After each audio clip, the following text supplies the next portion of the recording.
ए बैठ जाइए आप, बैठ जाइए, पीछे वाले देखो, बैठ जाइए आप, बैठ जाइए, बैठ जाइए, बैठिए आप, ए सब लोग बैठ जाइए, बैठिए आप लोग, पीछे वाले भी देखो, ए बहन चलिए, बैठिए, पीछे वाले देखो, ए बैठो, बैठो,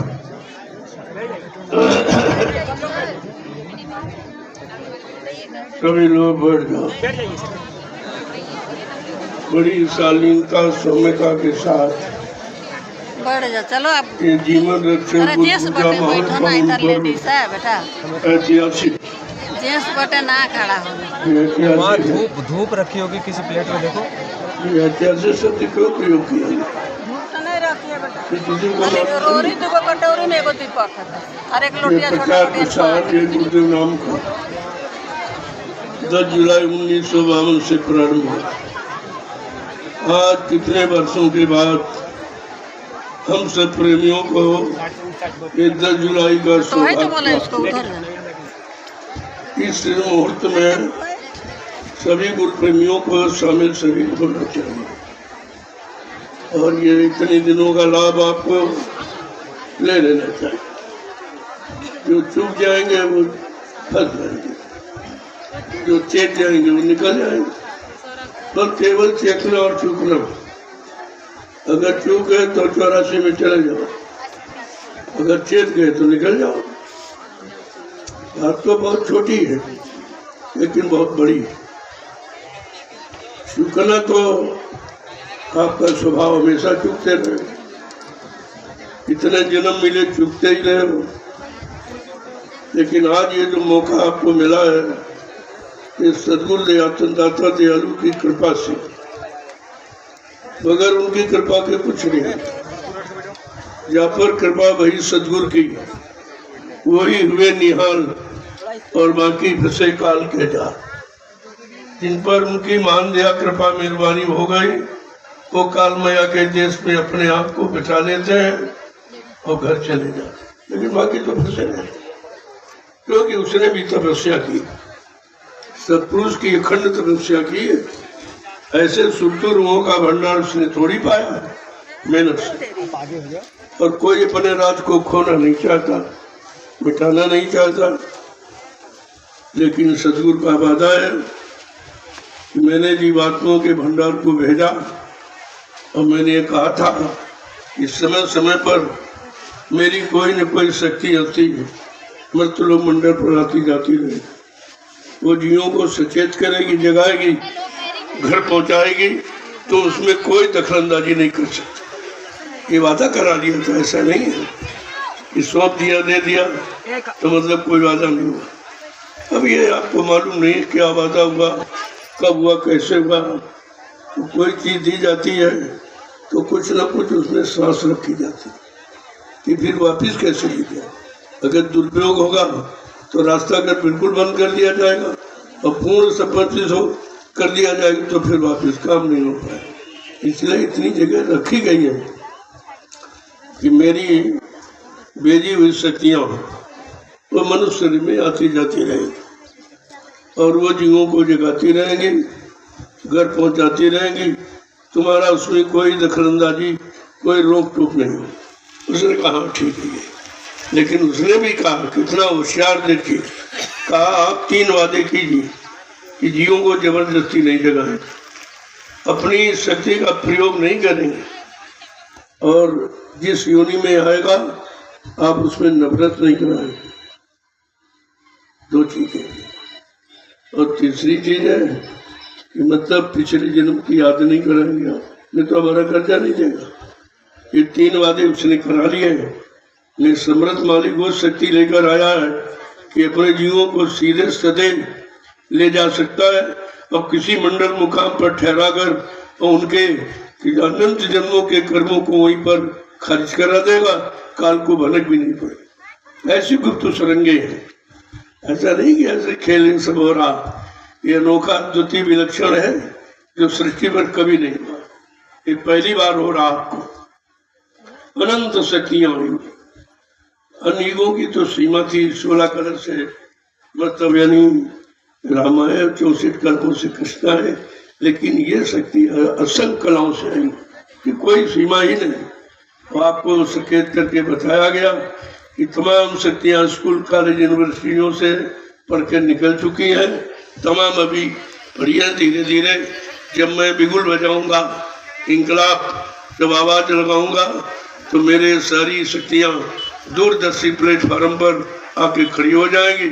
फिर मैं उनको काम दूँ, तुम धर्म का काम करो, तुम समाज के सुधार का काम करो, तुम जीवों को जगाने का काम करो।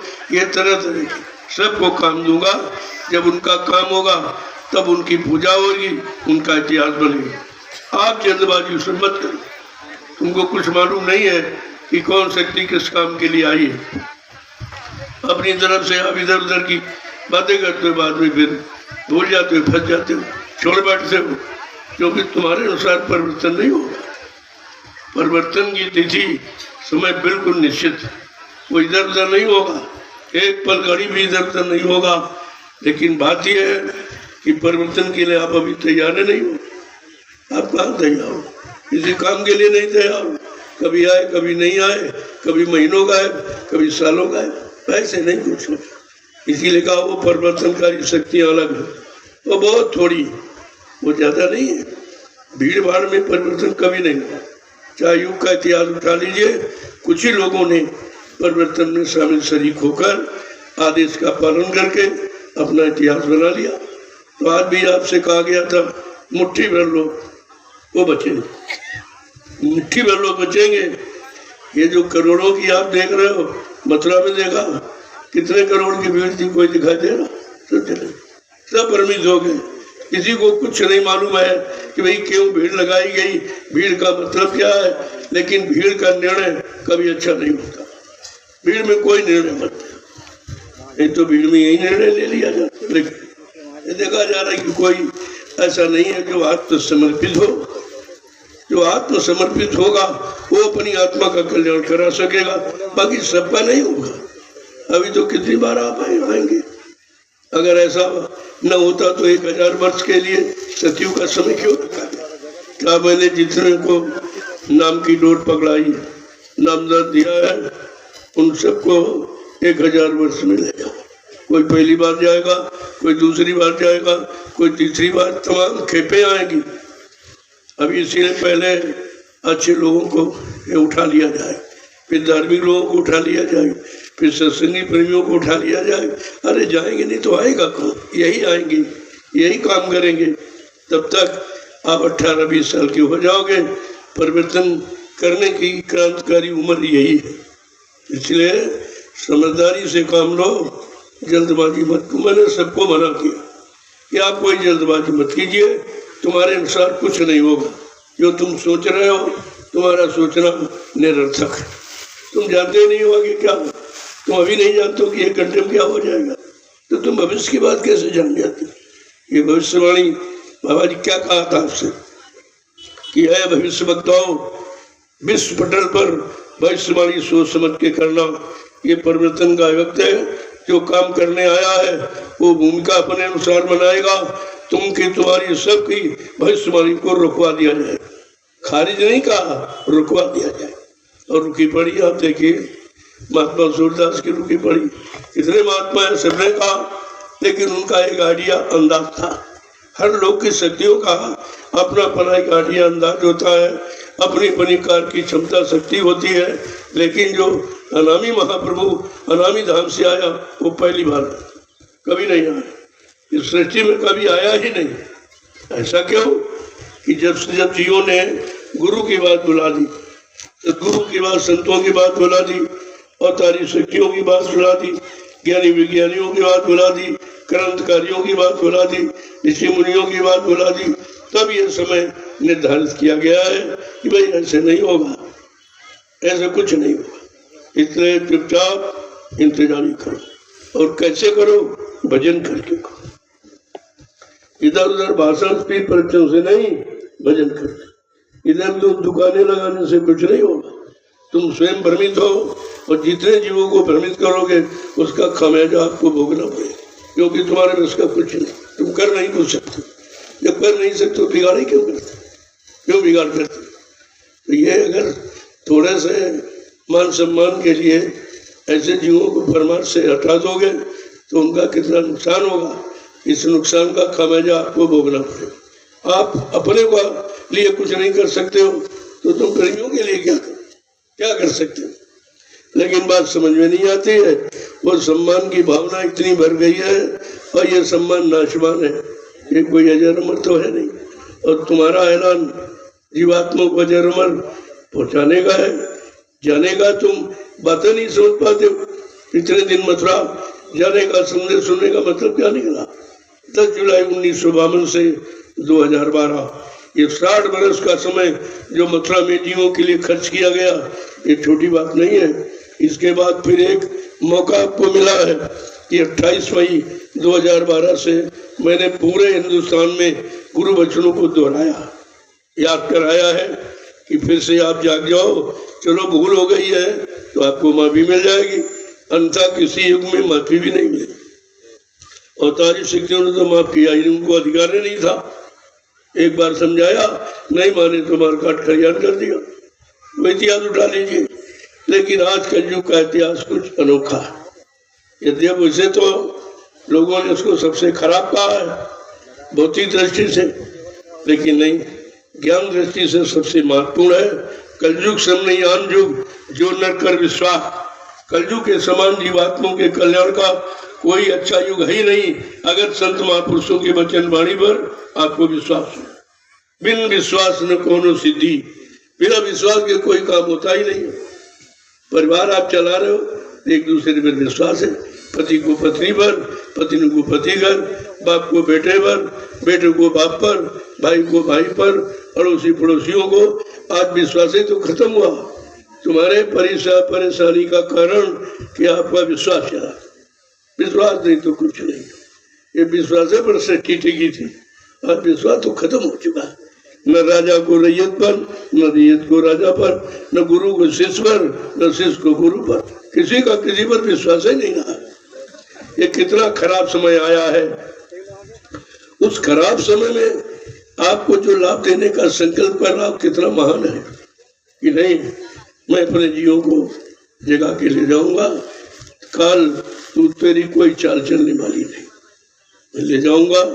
मेरे पास ऐसे गुप्त मार्ग हैं ले जाने वाले, और जिसको तुझे खबर भी नहीं। तुझे केवल सतपुरुष की तपस्या करके तूने भंडार तो पा लिया, लेकिन गुप्त सुरंगों का तुझे पता नहीं है। इतनी गुप्त सुरंगें हैं, कैसे जीवों को किस सुरंग से ले जाएगा, घर पहुंचा दिया जाएगा, कहा तुझे भनक भी नहीं पड़ेगी। ऐसी समर्थ शक्ति से आप जुड़े थे, लेकिन विश्वास न होने के कारण आप भ्रमित हो गए, आप बह गए। शक्तियां सब है, कहीं कोई गई नहीं है, लेकिन तुम्हारे अनुसार। मैंने कितनी बार कहा, किसी भी शक्ति का आधार बनाकर अपने स्वार्थ लोभ लालच को हल करने की कोशिश मत करना, निकुतत भारी मार लगाएगी। वो शक्तियां तुम्हारे अनुसार नहीं काम करें। राम ने क्या अपने अनुसार काम किया था? गुरु वशिष्ठ विश्वामित्र, ये गुरु ऐसी शक्ति है जो सबसे काम लेती। अरे तुमको तो सदगुरु शक्ति मिली, कौन सा ऐसा काम जो नहीं होगा? अब आपने कभी सदगुरु का इतिहास पढ़ा नहीं था, आपको जानकारी नहीं थी भाई सदगुरु क्या होता। 3 युगों में गुरु की महिमा है, कलयुग में सदगुरु की महिमा। गुरु माने जगाने वाला, चिताने वाला, अच्छे बातों को बताने वाला, पाप पुण्य को समझाने वाला, राजपाट धन दौलत मान सम्मान अधिकार पद पत्नी बाल बच्चे दिलाने वाला। लेकिन सदगुरु सत माने ईश्वर और गुरु माने मिलाने वाला, जो ईश्वर से और ब्रह्म से और पार ब्रह्म से महाकाल सतपुरुष से मिलाए, दर्शन दीदार कराए, प्रेमी उसको सदगुरु कहते। ऐसी अमोलक शक्ति आपको मिली, लेकिन आपने कदर नहीं किया, समझ नहीं पाए बिल्कुल भी। जिसने 60 बरस समय जीवन का पूरा समय समझाने बताने में दिया, फिर भी लोग भ्रमित हो। यह है कमजोरी, यही है बुद्धिहीनता, यही है अविश्वास, जिसके कारण आप अच्छी चीज से अलग हो गए। वो तो दयालु है, नहीं तो 2 बार किसी ने मौका नहीं दिया, एक ही बार मौका दिया, नहीं माने तो मार काट दिया। अगर काल शक्ति होती तो अब तक मार काट के खरियान कर देती, कुछ नहीं बचता। लेकिन दयाल शक्ति बचाने के लिए आई है, जगाने के लिए आई है और अपने जीवों को घर पहुंचाने के लिए आई। स्पष्ट परिचय भी आपको दिया कि मैं अजर मर देश से आया, मैं ब्रह्मा के ब्रह्मदेश से नहीं, विष्णु के विष्णु देश से नहीं, शिव जी के शिव देश से नहीं, राम के साकेत देश से नहीं, कृष्ण के गोलोक से नहीं, देवी देवताओं के 2 लोक से नहीं आया। मैं आया हूँ अनामी धाम से, जो सबसे ऊपर है, इसके बाद कोई धाम नहीं। तो स्वामी महाराज ने थोड़ा सा इशारा किया है। रामचरितमानस जो संत है, ये संत की रचना है और कोई रचना संत की है, सब संसारियों की है, लोकाचारियों की है, मांसाहारियों की है, ब्रह्मचारियों की है। लेकिन रामचरितमानस संत गोस्वामी जी महाराज की रचना है। उन्होंने जो किया, गुरु की दया से जो पाया, उसी का वर्णन किया, इसलिए विश्व प्रसिद्ध है ग्रंथि। और सारी नीतियों का वर्णन, कोई नीति, राजनीति, धर्म नीति, परिवार नीति, समान नीति, मनोनीति, न्याय नीति, सत्य नीति, प्रेम नीति, किसी नीति को उन्होंने छोड़ा नहीं और सबका समावेश किया है। अब आपको सोचना चाहिए, देखो नदियां सब सागर में विलय हो जाती, सागर में विलय, क्योंकि वो अपने आपके जल को रोक नहीं सकती, अपने बे को भी नहीं रोक सकती, इतनी शक्ति उनमें नहीं है, बहती है लेकिन रोक नहीं सकती। इसलिए सारी नदियों को समुद्र में विलय होना पड़ता, सारे मजहब धर्मों को मानव धर्म में विलय होना पड़ेगा, और सारे गुरुओं को सदगुरु में विलय होना पड़ेगा, और सारी जितनी राजनीतिक व्यवस्था है वो दूरदर्शी में विलय होनी पड़ेगी। सच्ची इनको अभी मालूम नहीं है, ये उधर उधर भाग रहे हैं स्वार्थ लोभ लालच में। इनको नहीं पता है कि संत महापुरुषों की भूमिका सबके हित में होती है और तुम्हारी भूमिका केवल व्यक्तिगत लाभ की। तो बड़ा अंतर सबको सोचना पड़ेगा। आज ये ईमन रक्षक गुरु पूजा महान पावन पर्व ऐतिहासिक, ये लिखे छाप दीजिए आप, सुनेंगे लोग तो जादू करें। वो ये नहीं कहने वाला है, किसी को पता नहीं कि ऐतिहासिक क्या।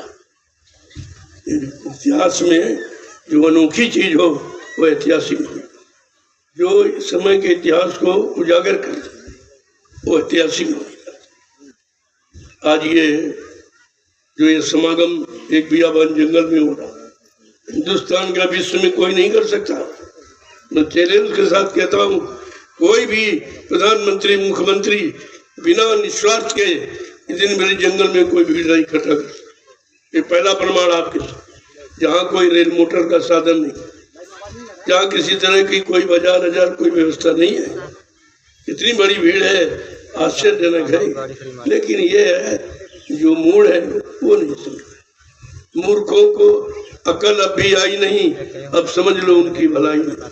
बाबा जय गुरुदेव जी महाराज का बिगुल बज गया। ये बिगुल था जो समय से बजाया गया, सबको सुनाया गया। कोई ये भी नहीं कर सकता कि मैं मालूम नहीं। इतना समय किसी ने जगाने में नहीं दिया। 60 बरस मथुरा और 12 बरस ये 72 वर्ष एक जीवन है। अब नहीं समझ पाए फिर भी तो मैंने विराम ले लिया, क्योंकि जो 12 बरस लगातार घर घर जा के समझाया गया, पूरे हिंदुस्तान में लोगों को जानकारी गुरु बचनों की दी, कोई अपने बचनों की नहीं, अपने स्वार्थ लोभ लालच की नहीं, अपने कोई पद की नहीं, निस्वार्थ। फिर भी नहीं लोगों की समझ में आ रहा। तो जो कोई पुण्य कर्म का संस्कार होगा तब समझ में आ। ये शराबत अर्थ कठिनाई, इस मार्ग के आने में बड़ी कठिनाई है। तुम्हारा शैतान मन कभी साथ नहीं देगा, क्यों वो तुम्हारा मन काल के हवाले है। ये दयाल का काम, तो काल वाला दयाल में जल्दी नहीं आता, और जो आ जाता है वो कभी जाता भी नहीं। ये भी बात है, लेकिन बहुत कम लोग। उसके लिए पहले कहा था कि जो चौथा साकेत मायक जो सतयुग आगमन का होगा, उसके लिए कहा वो बियाबान जंगल में होगा। लोग कहते हैं बाबा जी धार्मिक स्थलों पर कार्यक्रम करते, इसलिए भीड़ हो जाती। धार्मिक बड़ी नदियों में, बड़े शहर कस्बों में करते हैं, इसीलिए भीड़ हो जाती। तो मैं वो भी आपको दिखा दिया कि बियाबान जंगल में उड़ा दे, और ये कोई नहीं कर सकता, ये किसी की बस की बात नहीं है।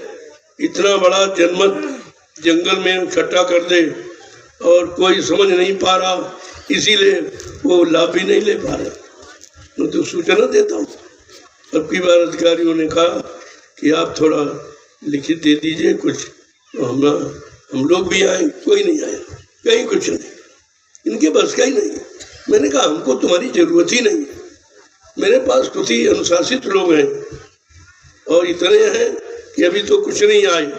हर परिवार से 1-2 लोग आ पाए। अगर मैं आह्वान कर दूं कि एक व्यक्ति घर में छोड़ देना और सब आ जाओ, तो नैमिषारण्य कहीं जगह नहीं मिलेगी। आज अभी नहीं जगह, लेकिन इतनी जगह आप लोगों ने अपनी गाड़ी कमाई से खरीद ली है, अपने बैठने की, रहने की, तो कोई दिक्कत नहीं। ये आपका काम है, मेरा नहीं है। मैंने तो केवल देखभाल की है, सुरक्षा की है, बाकी वही मेहनत आपकी है। शारीरिक मेहनत तो आपने की है और आर्थिक मेहनत तो आपने की है। ये सब व्यवस्था आपकी है, इसीलिए आपके लिए बना दिया गया। मैंने अपने लिए तो कोई व्यवस्था बनाई नहीं, क्योंकि मेरा इसमें कुछ है नहीं। इसलिए मैं झोपड़ी में रहता हूँ और झोपड़ी में रहूँगा। ये मेरा अंतिम यानी वादा है। कि महलों में रहने का वक्त नहीं। हमारे प्रेमी झोपड़ियों में रहे और महलों में। ये कौन सी हमदर्दी है, ये काम नहीं। अब तो मीडिया पत्रकार कहने लगा कि हिंदुस्तान में एक महात्मा है जो झोपड़ी में रहते हैं, बाकी सब ऐसी में, सब भौतिकता में फंस गए। इसलिए अध्यात्म उनसे बहुत दूर चला गया। अब बगैर अध्यात्म के परिवर्तन होगा नहीं, इस बात को हमेशा ध्यान रखिए। अब वो पिछले युग की तरह खूनी क्रांति से परिवर्तन नहीं होगा। जो तुम आवाज लगा रहे हो, मैंने तुमको मना किया, ये आवाज बंद कर दीजिए। ये समय वो नहीं है, वो समय की आवाज सत्य होती है, लेकिन वो अपने समय की सत्य आज कलयुग की नहीं है।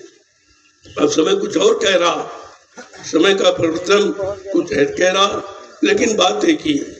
शब्दों में तो इधर उधर हो सकता है, लेकिन मकसद उसका एक ही है। जैसे पहले क्रांतिकारियों ने कहा, भाई तुम मुझे खून दो, मैं तुम्हें आजादी दूंगा। खून देने के मतलब खून थोड़ी निकाला जाएगा, आत्मसमर्पण होता है। उनका मतलब आत्मसमर्पण भाव से मैं तुम्हारे साथ हूं। आज भी आपसे कहा जाए, अरे भाई तुम सहयोग करो, मैं तुम्हें व्यवस्था दूंगा, बात तो वही है। लेकिन तुम अलग अलग ये घूमर है, कुछ नहीं कर पाओगे, हमारे पीछे जाओगे अलग से। इसलिए समय बड़ा खराब है, थोड़ा बच के रहो। मैंने हर हमेशा मना किया है कि जल्दबाजी मत करो। जल्दी काम शैतान का और धीरज काम रहमान का। अगर जल्दी करते तो भगवान राम परिवर्तन नहीं कर पाए। 14 वर्ष जंगल में इंतजारी की, अयोध्या में राजगद्दी पर बैठ के इंतजारी नहीं किया है जंगल में। आज आपको जंगल में क्यों बुलाया जा रहा? क्योंकि परिवर्तन जंगलों से होगा, परिवर्तन झोपड़ियों से होगा, परिवर्तन गरीबों से होगा। ये पहले भी कहा, आज भी कह रहा हूं कि परिवर्तन गरीबों से, झोपड़ियों से होगा, महलों से, मकानों से, फ्लैटों से परिवर्तन नहीं होगा, क्योंकि वो सब भोग स्थल है, वो भोग स्थल है, योग नहीं। तो आपको विचार करना चाहिए, मैंने जंगल का चुनाव क्यों किया। मैंने जंगल नहीं खरीदा है, ऋषि मुनियों की तपोभूमि खरीदी। ये भी लोग नहीं समझ पा रहे कि आखिरकार भाई जंगल, झाड़ी, गड्ढे, नाले क्यों खरीदे जा रहे। तुम्हारी दृष्टि में कुछ और है और मेरी ज्ञान दृष्टि में कुछ और। मैं ये ऋषि मुनियों की तपोभूमि समझकर आपके लिए ले रहा हूँ कि इसी भूमि पर सुख शांति मिलेगी। और विश्व में कहीं चले जाओ, इतनी बड़ी संख्या ऋषि मुनियों की कहीं नहीं हुई जहाँ बैठ के तपस्या की। बात ही नहीं लोगों की समझ में आ रही। इसलिए दुकानें लगाना बंद करो। फिर एक बार कह रहा हूँ, दुकानें लगाने बंद कर दीजिए। भारी मार कुदरत की तरफ से पड़ेगी। काम दरबार का है, दुकानें काम नहीं करेंगी। दुकानों में सौदा बिना पैसे का नहीं मिलता है और दरबार में लुटाया जाता है। कितना अंतर है, इस अंतर को आप नहीं समझ पा रहे हो। तो इतने दिन क्या सत्संग सुना, इधर उधर इधर उधर कहीं कुछ नहीं, कुछ भी नहीं है। जब दरबार से नहीं ले पाए तो दुकानें आपको क्या दे देंगी, दुकानों से क्या परिवर्तन हो जाएगा। उनसे कहा मैं भी दरबार में सच्चे सदगुरु के दुख दर्द मिटाए जाते हैं, दुनिया के सताए लोग जहाँ सीने से लगाए जाते हैं। ये दरबार ये है, वहाँ ये है कुछ सेवा दो, पैसे दो, अन्न दो, ये दो, तुम्हारा लेके तुम्ही को खिलाना। ये कौन सा धर्म है, ये कौन सा धर्म है कि गाय का दूध गाय को पिलाना, कहते हम दान दे रहे हैं, हम धर्म करते हैं। कितनी बड़ी भूल है। उनसे भी कह रहा हूँ अभी चुपचाप हो जाइए, अगर ना आना हमको तुम्हारी जरूरत नहीं है और तुमको जरूरत तो आ जाइए, नहीं चुपचाप बैठ के भजन करो। हम तुम्हें बुला क्या करें, हमें कोई रुपया पैसा दान दक्षिणा 2-3 अंगूठी तो लेना नहीं आपसे, कोई स्वार्थ तो हल करना नहीं, कोई चंदा नोट बोट महंगाई तो लेनी नहीं, तो हमको इसकी जरूरत नहीं है। लेकिन जरूरत है रक्षा की, जरूरत है हिफाजत की, जरूरत है शांति की स्थापना की, जरूरत है सबको जीवात्माओं के कल्याण के लिए भजन कराने की। तो भजन कराने का विषय है, लेकिन भजन आप कैसे करोगे, अशांति है। बगैर शांत बगैर एकांत में भजन होता है, इसके बगैर नहीं होता। शांति भी नहीं है, तरह तरह की अशांति, पारिवारिक है, सामाजिक है, शारीरिक है, तमाम मतलब यानी एक तरह से शरीर में बीमारियां हैं, वो भी अशांति, परिवार में उलझने हैं, तमाम समस्याएं हैं, वो भी उलझन है, वो भी अशांति है। तो भजन आप करेंगे तो कैसे करेंगे, इसलिए भजन का माहौल बनाया जा रहा। उस माहौल की भूमिका का नाम है दूरदर्शी, और कोई नहीं। दूरदर्शी नहीं, राजनीति गुरु तक जाने की है एक नीति, रास्ता है कि आप गुरु तक कैसे पहुंचेंगे, ये रास्ता, इस जरिए आप पहुंच सकते। लेकिन वो भी आप रास्ता भूल गए, वो भी भटक गए और कुछ नहीं किया। इतनी 18 वर्ष दूरदर्शी का प्रचार कराया गया और किसी की समझ में कुछ, तब का बच्चे बंद कर दो, ये ऐसे मानने वाले नहीं है। ये हर युग में मार खाते रहे, अपना विनाश करते रहे, तभी लोगों ने देखकर कुछ समझने का प्रयास किया। इतना समझाने पर नहीं मानते तो फिर ये कुदरत को चार्ज दे दिया जाएगा, वो सबको संभाल लेगी, सबको सुधार लेगी। अब वो चार्ज कुदरत के हाथ में, और आपको बताया गया कुदरत है तैयार खड़ी, आगे मुसीबत बड़ी। कुदरत अब तैयार खड़ी है, कमर कस के तैयार है। अगर नहीं मानेंगे महात्माओं की बात तो मैं विनाश कर दूंगा। तो कह रही मैं जल्दी करें आप थोड़ा भरत हंस हटाइए और पानी विराम दीजिए। जो वायुमंडल में आपकी वाणी प्रसारित हो रही, जिससे समान है, और हम कुदरत कह रही हम नंगा नाच नहीं कर सकते जब तक तुम्हारी वाणी का प्रसारण होगा। आप इसको बंद कीजिए। ये मानने वाले नहीं है, हमको बताइए, हम 1 मिनट में बना देंगे सब, 1 मिनट नहीं लगेगा। पहले भी कहा गया था, अभी महात्मा समझा रहे हैं, सब तरफ से मना रहे हैं और तुम्हारा लाभ करा रहे हैं। अगर तुमने उनकी बात को न माना, न विश्वास किया, तो वो का पीछे से कुदरत आ रही है। एक डंडे लपड़ थप्पड़ में 20 करोड़ का वारा न्यारा सेकंडों में कर देगी। ये पहले भी आपको आगाह किया गया, लेकिन आप तो वचनों को भूल ही जाते हो। तुम्हारी तो भूलने की आदत है। याद बताओ, अब अभी बताएंगे, अभी 1 घंटे बाद पूछो, कुछ नहीं याद रहेगा। जब इतनी याददाश्त खराब है तो तुम करी क्या सकते। इसलिए मैंने कहा भी समय खराब मत करो, केवल संकेत करो, इशारे करो। जो समझदार, इशारा समझदार के लिए होता, जो समझदार है वो इशारों को समझ जाएंगे। बाकी ये कूड़ा कचड़ा खत्म हो, ये भीड़ है कूड़ा कचड़ा, इनको कुछ नहीं मालूम, ये संदेश भी नहीं सुनते। मैं बार बार बोल रहा हूँ, वो फिर भी नहीं सुनते ही नहीं। इनको जैसे सुनाई नहीं देता, ये कान के बहरे, आंखों के अंधे और बुद्धि के हीन है। इनकी समझ में इस समय का संदेश नहीं आएगा। लिहाजा यानी संतों की वाणी का अपमान नहीं होगा, आदेश का अपमान नहीं होगा। लिहाजा मैं 2 वर्ष के लिए मैंने विराम ले लिया। ये आश्रम पर प्रेमी आएंगे तो इशारा करूंगा, बाकी नहीं। आप भी भजन करो, हम भी करें। हमारी तुम्हारी मेहनत से मालिक की दया हो जाए, सबका काम हो जाए। बात तो काम की जा रही, लेकिन काम हम तो कुछ नहीं करते।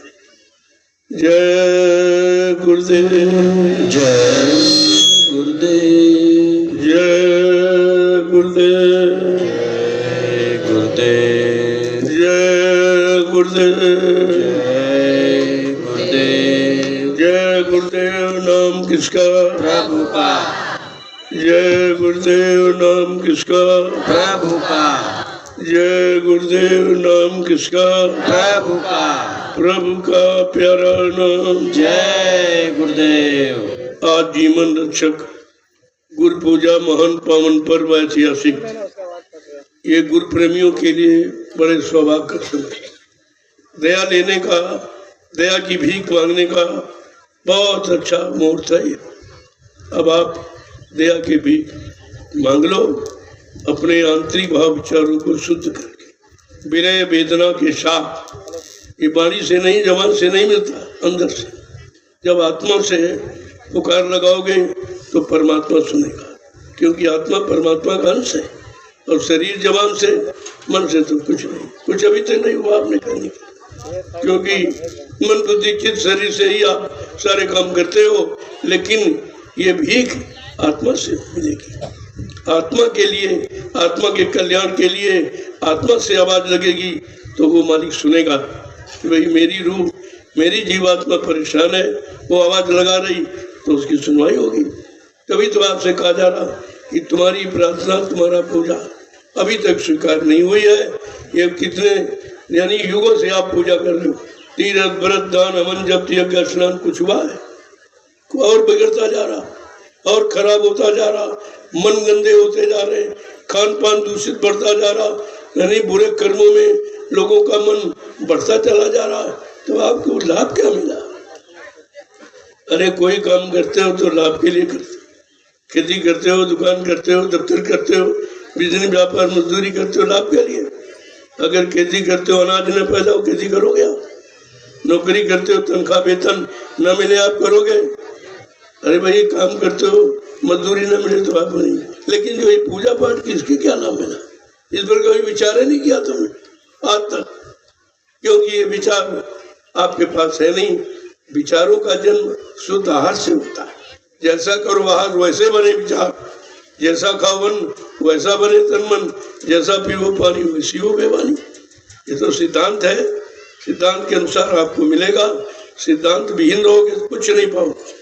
ये सांसारिक बुद्धि और सांसारिक भौतिक ज्ञान ये आपका काम नहीं करेगा और फंसा देगा और गंदे कार्यों में लगा देगा, क्योंकि ये मन के द्वारा किया जा रहा। मन विषय भोगों का कैदी है, वो तो कैद खाने में पड़ा है और उसी में रमा हुआ है और उसको वही चाहिए, बगैर भोगों के रह नहीं सकता। लेकिन संत महापुरुष कहते नहीं, तुमने मन का कहना माना है इसीलिए फंसे हो। अब जरा सतगुरु का कहना मान के देखो। ऐलान करके कहा कि मन के कहे चलो मत कोई, अब सतगुरु कहे करो तुम सोई। वो काम करो जो तुम्हारे हित का, तुम्हारे भले का, तुम्हारी आत्मा के कल्याण का, समाज के सुधार का, देश के सुधार का, राजनीति के सुधार का, धर्म नीति के सुधार का, न्याय नीति के सुधार का है। अब वो क्यों नहीं करते? लेकिन समझ में आ जाए तो अब मालिक से प्रार्थना करें हम सब लोग कि हमको सबको सद्बुद्धि सद्ज्ञान दे। हम लोग कुछ नहीं जानते हैं, अनजान है, अल्पायु है, अल्पज्ञ है। इसलिए अपनी दया कृपा की नजर डालकर हमको इससे बचा दो। काल के घेरे से, काल के कर्मों के जाल से, काल की चाल से हमें बचा लीजिए। ऐसी दया कृपा मेहरबानी कीजिए। जब आत्मा से पुकार लगाओगे तो कोई असंभव नहीं है।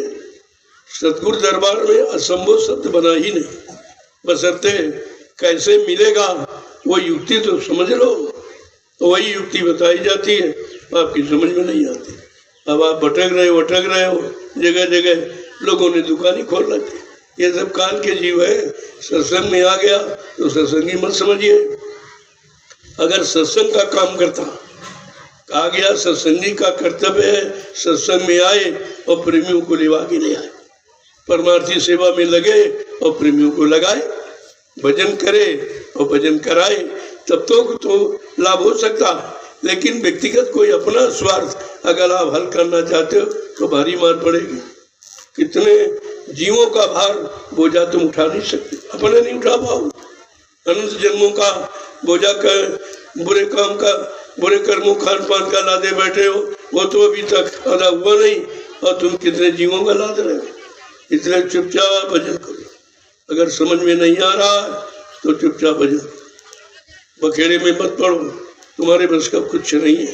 तुम अपना नहीं कर सकते हो तो दूसरे का ठेका ले रहे हो। ये तुम कितना भारी अपना आत्मिक नुकसान कर रहे हो, आत्मिक उन्नति प्रकृति में बाधा डाल रहे हो, और तुमको लोभ और मोह बस दिखाई नहीं देना। मैं बराबर आपको समझे थे, मैं थोड़ी बोला तो मुझे जरूरत है नहीं, हम क्या करेंगे। लेकिन तुम अगर अपना काम करना चाहते तो आ जाओ। मैं तो कह रहा हूँ, अरे भाई दूर से वहीं जहाँ हो वहीं से करो, वहीं से तुम्हारी फरियाद सुनी जाए, वहीं से तुम्हारा प्रणाम स्वीकार किया जाएगा।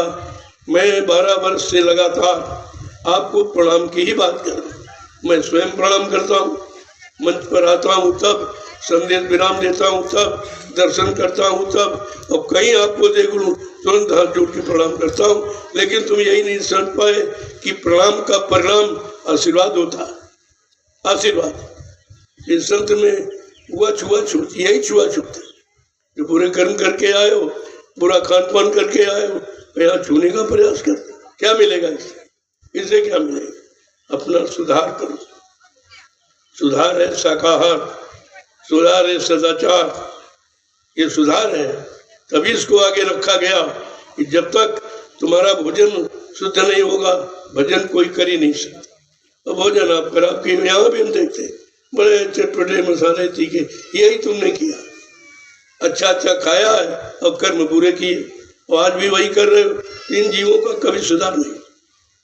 आश्रम में आने का मतलब ये नहीं है, आश्रम के अनुसार नियम सिद्धांतों का पालन करो तब आपको लाभ मिलेगा। आने वाले का यहाँ कोई लाभ नहीं। मैं तो भीड़ चाहता नहीं था, मथुरा में भीड़ लगी, देख लिया, कुछ नहीं हुआ, कोई नहीं टिक पाया, कोई टिक ही नहीं पाया, कोई समझ ही नहीं पाया। बच्चों का असर प्रभाव उसके मन बुद्धि चित्त पर हुआ ही नहीं। तो यहाँ क्या कर लो, यहाँ भी वही काम करते, वही झगड़ा, वही झंझट, वही लेटने का झगड़ा, खाने का झगड़ा। अरे भाई ये तो 2-4 दिन के लिए आए हो, आपके अंदर एक दूसरे पर सहानुभूति होनी चाहिए। ये हमारे प्रेमी है, हमारा गुरु परिवार है, चलो थोड़े में 5 दिन के लिए बसर करना है। मैंने कहा भाई तुम्हारे यहाँ कोई आ जाए तो तुम थोड़ी देर के लिए बाहर हो जाओ, उसको शरण दे दो, तुम्हारा इतिहास बन जाएगा। ये तुम्हारी यानी सबसे बड़ी दयालुता है। लेकिन कुछ नहीं, कोई आएगा, जगह होगी तो और पैर फैला ले, जगह फैल नहीं है। जब तुम्हारे अंदर यहाँ जगह नहीं है तो अंदर जगह कैसी, और तुम्हारे पास जगह नहीं तो वहां भी जगह नहीं मिलेगी, वहां भी जगह आपको है नहीं तुम्हारी। पहले समझ लो, यहाँ सुधार करो, वहां काम बना लो, काम बना लीजिए आप। ये सुधार उधर उद्धार, ये दोनों काम आपके हो रहे हैं, लेकिन आप कोई काम नहीं कर पाए। मैं रात में निकलता हूँ, देखता हूँ भाई कौन कैसे रह रहा, किस आपत्ति मुसीबत में रह रहा, तो थोड़ी सी अव्यवस्था है, क्योंकि अभी कोई छाया तो बनी नहीं थी, और इतनी बनाई भी नहीं जा सकती, असंभव। संख्या बढ़ती जा रही है, अभी तो सबको आना पड़े। एक भी आदमी नहीं था जब मैंने शुरुआत की, आज कितने हैं? तो ये सब वहीं से तो आए, वहीं से आ रहे हैं, क्योंकि वहाँ दुकान पर सौदा पैसे का दिया जाए, सेवा दोगे पैसा दोगे तो भी कुछ मिलेगा नहीं। यहाँ सेवा पैसा चला जाएगा, मिले, क्योंकि वहाँ कुछ है नहीं। जिसने गुरु से कुछ पाया ही नहीं और गुरु को नहीं समझ पाया और अपने गुरु कहते मर के मर गया, तो सोच ले इनके पास कितना ज्ञान है, कितनी बुद्धि है, कितना विश्वास है, कितनी गुरुभक्ति है, आपको समझना चाहिए। इसीलिए बात समझने की, नहीं समझोगे तो उलझे रहोगे।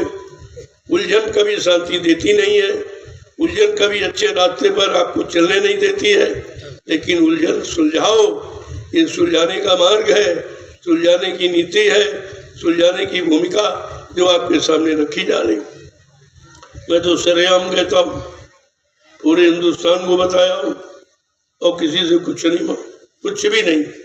इस पर लोग बड़ा आश्चर्य कर रहे हैं कि इतना बड़ा जनमत है, आ रहा है तो किसी से कुछ कहते ही नहीं, ना कोई सेवा मानते हैं, ना कोई सामान मानते हैं। तो हमने कहा हम कोई भिखारी नहीं है, हमारे गुरु ने मुझे भिखारी नहीं बनाया, आज तुम सांसा के बेटे हो, ये तो सब तुम्हारे पीछे चलेगा। तुम गुरु आदेश पालन करना तो सीखो, उनके बच्चों पर चलना सीखो, ये सब तुम्हारे पीछे पीछे चलेगा, सब पीछे पीछे। आज आपके सामने मैं तो किसी से नहीं कहता, इतना प्रेमी उत्साहित है। दो प्रांतों के लोग वो सच्ची सेवा में है। झारखंड प्रथम स्थान पर, हमारे पास वहां 20-25 लोग रहते, उनकी आवाज ही हमने नहीं सुनी। इतने लोग रहे तो शोरगुल बचा, मैंने उनकी आवाज ही नहीं सुनी। जो लोग रहते हैं वही उन्हीं की आवाज है कि उनकी आवाज। और सुबह से शाम तक सेवा, बेकार नहीं बैठते। मैंने पूछा कुछ आराम कर लिया करो, करा सरकार आराम तो जीवन भर बहुत किया, अब ये समय मिला है, हमारे पास समय भी निश्चित है कि हम मजदूर हैं, मजदूरी करके परिवार चलाते। अब जितने दिन लेके आया हूँ तो सोच रहा हूँ ज्यादा से ज्यादा सेवा, इसलिए मैंने उनको दिन सेवा तो करते हैं, रात्रि सेवा भी उन्हीं को दी है कि आप ये सेवा 2-2 घंटे, आपको अपनी सुरक्षा व्यवस्था 2-2 घंटे, 7-7 की टोलियां, ज्यादा प्रेमी तो 11-11 की टोली बना लो, 2-2 घंटे, तो आपकी नींद भी खराब नहीं होगी और सेवा भी आपकी होगी। बड़ा सोच समझ के यहाँ किया जाता, जल्दबाजी में मैं कोई निर्णय नहीं लेता, मैं सब घूम के देखा। झारखंड बिहार के सिवा अभी उत्साह किसी, यूपी का तो बिल्कुल ही बेकार, एकदम कूड़ा, सब कूड़ा है, कुछ करना नहीं चाहते, समय पर आना नहीं चाहते, समय की आवाज सुनना नहीं चाहते, तो तुम्हें मिलेगा क्या? ये बाजार नहीं है जो आगे चले गए, ये मेला नहीं है जो आगे चले गए, ये है सत्संग, ये है परिवर्तन की आवाज का स्थल है, यहाँ कुछ करने से मिलेगा। आप इतने होशियार बुद्धिमान बनते हो, मैंने 6 दिन की लक्ष्मण रेखा खींची थी, इतने दिनों में आपको सब कुछ मिल जाएगा। तो 2 दिन तुम पहले काट लेते हो, बड़े होशियार हो, 2 दिन पहले काट लिए और 2 दिन बाद में बीच में फंस गए हो, और बीच वाले कुछ मिलने वाला है नहीं। यही नहीं पता कि पहले क्या बताया गया, लास्ट में क्या आशीर्वाद वरदान प्रसाद, तो जब कथा खत्म हो जाती तभी बढ़ता, आखिर में वो भी आप चूक गए। इतने दिनों से चूक ही आप करते हो, आ रहे जा रहे, कोई तुम्हारे में परिवर्तन हुआ? कोई विचारों में है, कोई सोच में है, कोई समझ में है, कोई करनी में, कोई किसी तरह का कोई परिवर्तन नहीं। तो आप क्यों आते हो? गरीब रहो, फिर करके देख लो। ये भौतिक बात में तो कितने युग हो गए फंसे और तुम्हारे साथ कुछ जाने वाला नहीं है। चाहे करोड़ों अरबों पैदा कर लो, 1 पैसा नहीं जाए। कितने मकान बना लो, कितनी दुकानें बना लो, कितनी जमीन खरीद लो, कितने बच्चे पैदा कर लो, एक भी चीज तुम्हारे साथ जाने वाली नहीं। सीधी मोटी बात, जब तुम्हारे साथ कुछ जाएगा ना, तुम क्यों करते? अरे जाने वाला जो साथ में जाए उसको कर लो, लेकिन नहीं, इतना फंस गए हैं, इतने आदती हैबिचुअली हो गए कि उनकी आदत बन गई है कि मार खा रहे उसी में। कुछ लोग हमारे पास आए थे, मैं चंडीगढ़ में बोल रहा था 2014 में, तो कुछ लोग आए, कल बात तो ठीक कहते हैं, लेकिन हम रहेंगे वहीं। मथुरा वाला कह रहा हम वहीं रहेंगे, उज्जैन वाला, हमने कहा हम कब मना करते, तुम खूब रहिए वहां, तुम सब लोग वहीं रहे हो, जाके खुद ही पता चल जाएगा कि मिलेगा कहाँ। जब नहीं मिलेगा तो बात भूखे फिर तुम आ जाओगे। ये तो दरबार ही ऐसा, यहाँ सबके लिए सम्मान, ये सब वहीं से तो आए हुए, सब वहीं से आए। मैंने किसी से नहीं कहा भाई इतने दिन तुम कहाँ रहे, क्यों नहीं आए, वो तुम खुद ही एहसास कर रहे हो, ये खुद ही शर्मिंदा है कि हमारा समय बेकार चला गया, हम ये नहीं समझ नहीं पाए। यहाँ सब पूछते हैं, कहते तुम कौन हो, उज्जैन वाले हो कि मथुरा वाले हो कि नैमिष वाले हो? ये कोई नहीं पूछता तुम गुरु वाले हो कि नहीं हो, तुम गुरु के हो कि नहीं हो, ये कोई पूछता ही नहीं, क्योंकि वो गुरु के है नहीं। गुरु की दया और गुरु की भक्ति उनको मालूम नहीं है, इसलिए सब प्रचार किया, सब अपना अपना प्रचार। क्या गुरु ने अपना प्रचार किया था?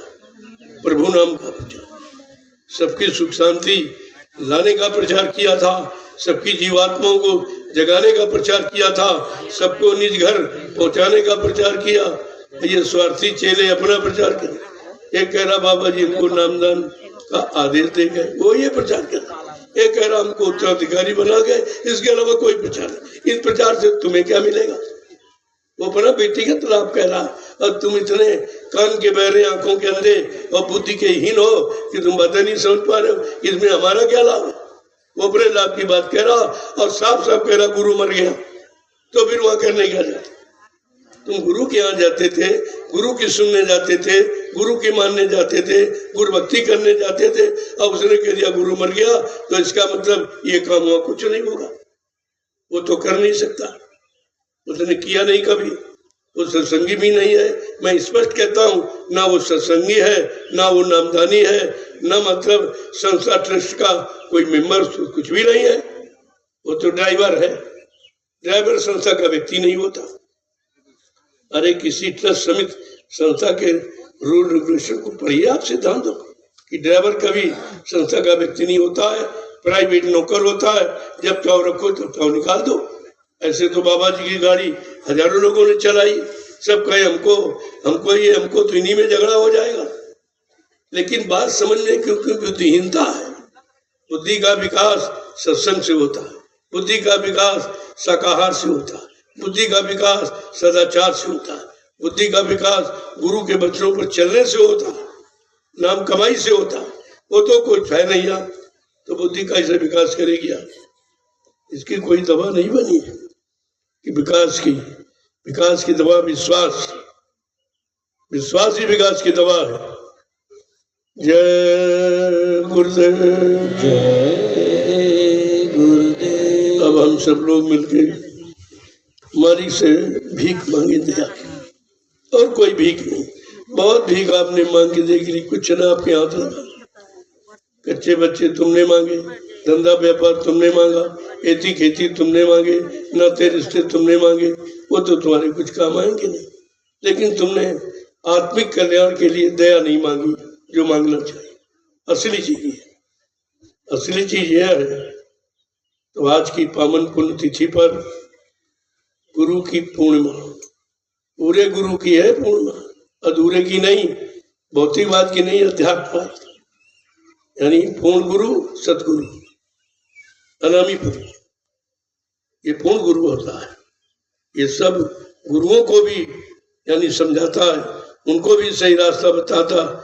जो गुरु का गुरु वो सतगुरु होता है। जय गुरुदेव, जय गुरुदेव। इसलिए पहले मैं बोलूंगा, पीछे से आप लोग बोलोगे कि भीख कैसे मांगी जाए। भीख कहाँ बैठकर, स्थान कहाँ है? दोनों आंखों का मध्य भाग, ये पाक साफ, बाकी सब गंदा। ये सब भोगों के स्थान है, वहाँ भोगों की गंदगी है। वहीं से तुम प्रार्थना विनती कर दो, सुनी नहीं जाती आपको। इसलिए दोनों आंखों के मध्य भाग जीवात्मा का स्थान ही है। वो नीचे नहीं गई, वो जानती है नीचे गंदगी है, हमारा वो स्थान नहीं है, हमारी कोई मांग नहीं है, इसलिए वो वहीं बैठी है। अब जीवात्मा के घाट पर बैठकर परमात्मा से, प्रभु से, मालिक से, अनामी महाप्रभु से प्रार्थना करो कि हमको सबको अब आप सद्बुद्धि सद्ज्ञान देते। हम सब भूले भटके जीव हैं, कितने युग निकल गए, इसी काल के जाल में फंसे, हम निकल ही नहीं पा रहे हैं। और जो शक्ति थी वो हमने सब इसी भोगों में खर्च कर दी है। अब मेरे पास कुछ नहीं, मैं शक्तिहीन हो गया, मैं बुद्धिहीन हो गया, मैं चरित्रहीन हो गया, मैं विवेकहीन हो गया, कुछ नहीं। तो कम से कम अरे कुछ नहीं तो फरियादें करो, प्रार्थना करो। प्रार्थना आंतरिक बल है, क्योंकि प्रार्थना आंतरिक बल है, ये जवान से नहीं, आत्मा से। इसीलिए बार बार कहता हूं, आत्मा से प्रार्थना। आत्मा की आवाज परमात्मा सुनेगा, क्योंकि आत्मा उसी की। जैसे बेटे की आवाज माँ बाप जरूर सुनते, जितना भी खराब बेटा हो फिर भी माँ बाप कभी खराब नहीं कहते, उसकी सुनते हैं। ऐसे आप फरियाद करोगे तो आपको पिछले जन्मों की गंदगी थोड़ी वो मतलब समझेगी। उन्होंने समझी भी नहीं है और आपसे पूछा भी नहीं कितना भोग करके आए हो, कितनी गंदगी खा के आए हो, कितने पाप करके आए हो, कितने हत्याएं करके आए हो, किसी से कुछ नहीं पूछा और आपको शरण में ले लिया और गोद में बैठा लिया और नामदान दे दिया। कहाँ पूछा? यहाँ तो लोग पूछताछ करते हैं, लेकिन इतनी बड़ी चीज अमोलक धन आपको दिया, पूछा कुछ? इसको कहते दया, इसको कहते दयालु कृपालु। वो कहीं पूछते नहीं, वो तो जानते हैं सब कि तुम कितने गंदे खराब हो। अगर ये पूछने लगेंगे कोई यहाँ टिक ही नहीं पाएगी, कोई टाने के लायक ही नहीं। इसलिए मालिक से फरियाद करो। ये तिथि उन्होंने जीवों पर दया करने की बनाई है। इस तिथि पर अगर आप कुछ फरियाद करोगे, आत्मा से तो मैं जरूर सुनूंगा, मदद करूंगा आपका। ये तो वचन है। जय गुरुदेव, जय गुरुदेव। कि सौंप दिया इस जीवन को, सौंप दिया इस जीवन को, गुरुदेव तुम्हारे हाथों में, गुरुदेव तुम्हारे हाथों में, सौंप दिया इस जीवन को, दिया इस जीवन को, गुरुदेव तुम्हारे हाथों में, गुरुदेव तुम्हारे हाथों में, उद्धार की है शक्ति अपार, उद्धार की है शक्ति अपार, गुरुदेव तुम्हारे हाथों में, गुरुदेव तुम्हारे हाथों में, उद्धार की है शक्ति अपार, उद्धार की है शक्ति अपार, गुरुदेव तुम्हारे हाथों में, गुरुदेव तुम्हारे हाथों में, जिसने तुमको पहचान लिया, जिसने तुमको पहचान लिया, उसने तुम्हें अपना मान लिया, उसने तुम्हें अपना मान लिया, जिसने तुमको पहचान लिया, जिसने तुमको पहचान लिया, उसने तुम्हें अपना मान लिया, उसने तुम्हें अपना मान लिया, उद्धार की है शक्ति अपार, उद्धार की है शक्ति अपार, गुरुदेव तुम्हारे हाथों में, गुरुदेव तुम्हारे हाथों में, सौंप दिया इस जीवन को, सौंप दिया इस जीवन को, गुरुदेव तुम्हारे हाथों में, गुरुदेव तुम्हारे हाथों में, जिस सिर पे तुम्हारा हाथ रहा, जिस सिर पे तुम्हारा हाथ रहा, दुख दर्द मुसीबत जाता रहा, दुख दर्द मुसीबत जाता रहा, ऐसी शक्ति है निज अपार, ऐसी शक्ति है निज अपार, गुरुदेव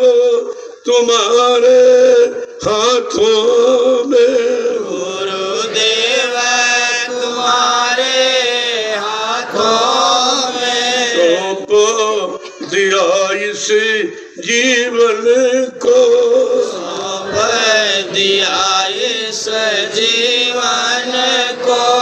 गुरुदेव तुम्हारे हाथों में, गुरुदेव तुम्हारे हाथों में। ऐसी शक्ति है निज अपार, ऐसी शक्ति है निज अपार। गुरुदेव तुम्हारे हाथों में, गुरुदेव तुम्हारे हाथों में। इस नैया के मल्लाह तुम्ही, इस नैया के मल्लाह तुम्ही। हम पतितों के अल्लाह तुम्ही, हम पतितों के अल्लाह तुम्ही। उतार पतन अब मेरा है वो, उतार पतन अब मेरा है। गुरुदेव तुम्हारे हाथों में, गुरुदेव तुम्हारे हाथों में। हम नर हैं तुम नारायण हो, हम नर हैं तुम नारायण हो। हम नर हैं तुम नारायण हो। हम नर हैं तुम नारायण हो। उद्धार करो अब हम सब का वो, उद्धार करो अब हम सब का। गुरुदेव तुम्हारे चरणों में, गुरुदेव तुम्हारे चरणों में। उद्धार करो हम शरण पड़े वो, उद्धार करो हम शरण पड़े। गुरुदेव तुम्हारे चरणों में, गुरुदेव तुम्हारे चरणों में। सौंप दिया इस जीवन को, सौंप दिया इस जीवन को। गुरुदेव तुम्हारे हाथों में, गुरुदेव तुम्हारे हाथों में। जब जब पृथ्वी पर आए हो, जब जब पृथ्वी पर आए हो। जीवो हित कष्ट उठाए हो, जीवो हित कष्ट उठाए हो। जब जब पृथ्वी पर आए हो, जब जब पृथ्वी पर आए हो। भक्तों हित कष्ट उठाए हो, को हित कष्ट उठाए हो। हम सब आपकी शरण पड़े, हम सब आपकी शरण पड़े। उद्धार तुम्हारे हाथों में, उद्धार तुम्हारे हाथों में। सौंप दिया इस जीवन को, सौंप दिया इस जीवन को। गुरुदेव तुम्हारे हाथों में, गुरुदेव तुम्हारे हाथों में। ये उद्धार पतन अब मेरा है वो, उद्धार पतन अब मेरा है। गुरुदेव तुम्हारे हाथों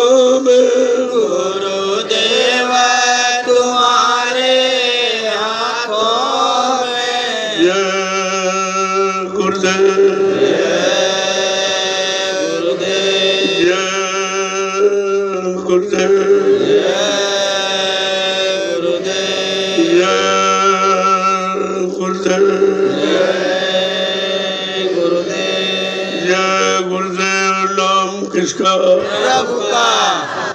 जय गुरुदेव नाम किसका? प्रभु का। जय गुरुदेव नाम किसका? प्रभु का। प्रभु का प्यारा नाम। जय गुरुदेव। जय गुरुदेव, जय गुरुदेव, जय गुरुदेव, जय जय गुरुदेव। जय गुरुदेव, जय गुरुदेव, जय गुरुदेव, जय जय गुरुदेव। मेरे मातु पिता गुरुदेव, जय गुरुदेव, जय जय गुरुदेव। मेरे माता पिता गुरुदेव, जय गुरुदेव, जय जय गुरुदेव। सब देवन के देव गुरुदेव, जय गुरुदेव, जय जय गुरुदेव। सब देवन के देव गुरुदेव, जय गुरुदेव, जय जय गुरुदेव। जीव काज जग आए गुरुदेव, जय गुरुदेव, जय जय गुरुदेव। जीव काज जग आए गुरुदेव, जय गुरुदेव, जय जय गुरुदेव। अपना भेद बताए गुरुदेव, जय गुरुदेव, जय जय गुरुदेव। अपना भेद बताए गुरुदेव, जय गुरुदेव, जय जय गुरुदेव। सप्त स्वरूपी रूप गुरुदेव, जय गुरुदेव, जय जय गुरुदेव। सत्य स्वरूपी रूप गुरुदेव, जय गुरुदेव, जय जय गुरुदेव। अलख रूपी रूप गुरुदेव, जय गुरुदेव, जय जय गुरुदेव। अलख रूपी रूप गुरुदेव, जय गुरुदेव, जय जय गुरुदेव। अगम स्वरूपी रूप गुरुदेव, जय गुरुदेव, जय जय गुरुदेव। अगम स्वरूपी रूप गुरुदेव, जय गुरुदेव, जय जय गुरुदेव। पुरुष अनामी रूप गुरुदेव, जय गुरुदेव, जय जय गुरुदेव। पुरुष नामी रूप गुरुदेव, जय गुरुदेव, जय जय गुरुदेव। सबके स्वामी आप गुरुदेव, जय गुरुदेव, जय जय गुरुदेव। सबके स्वामी आप गुरुदेव,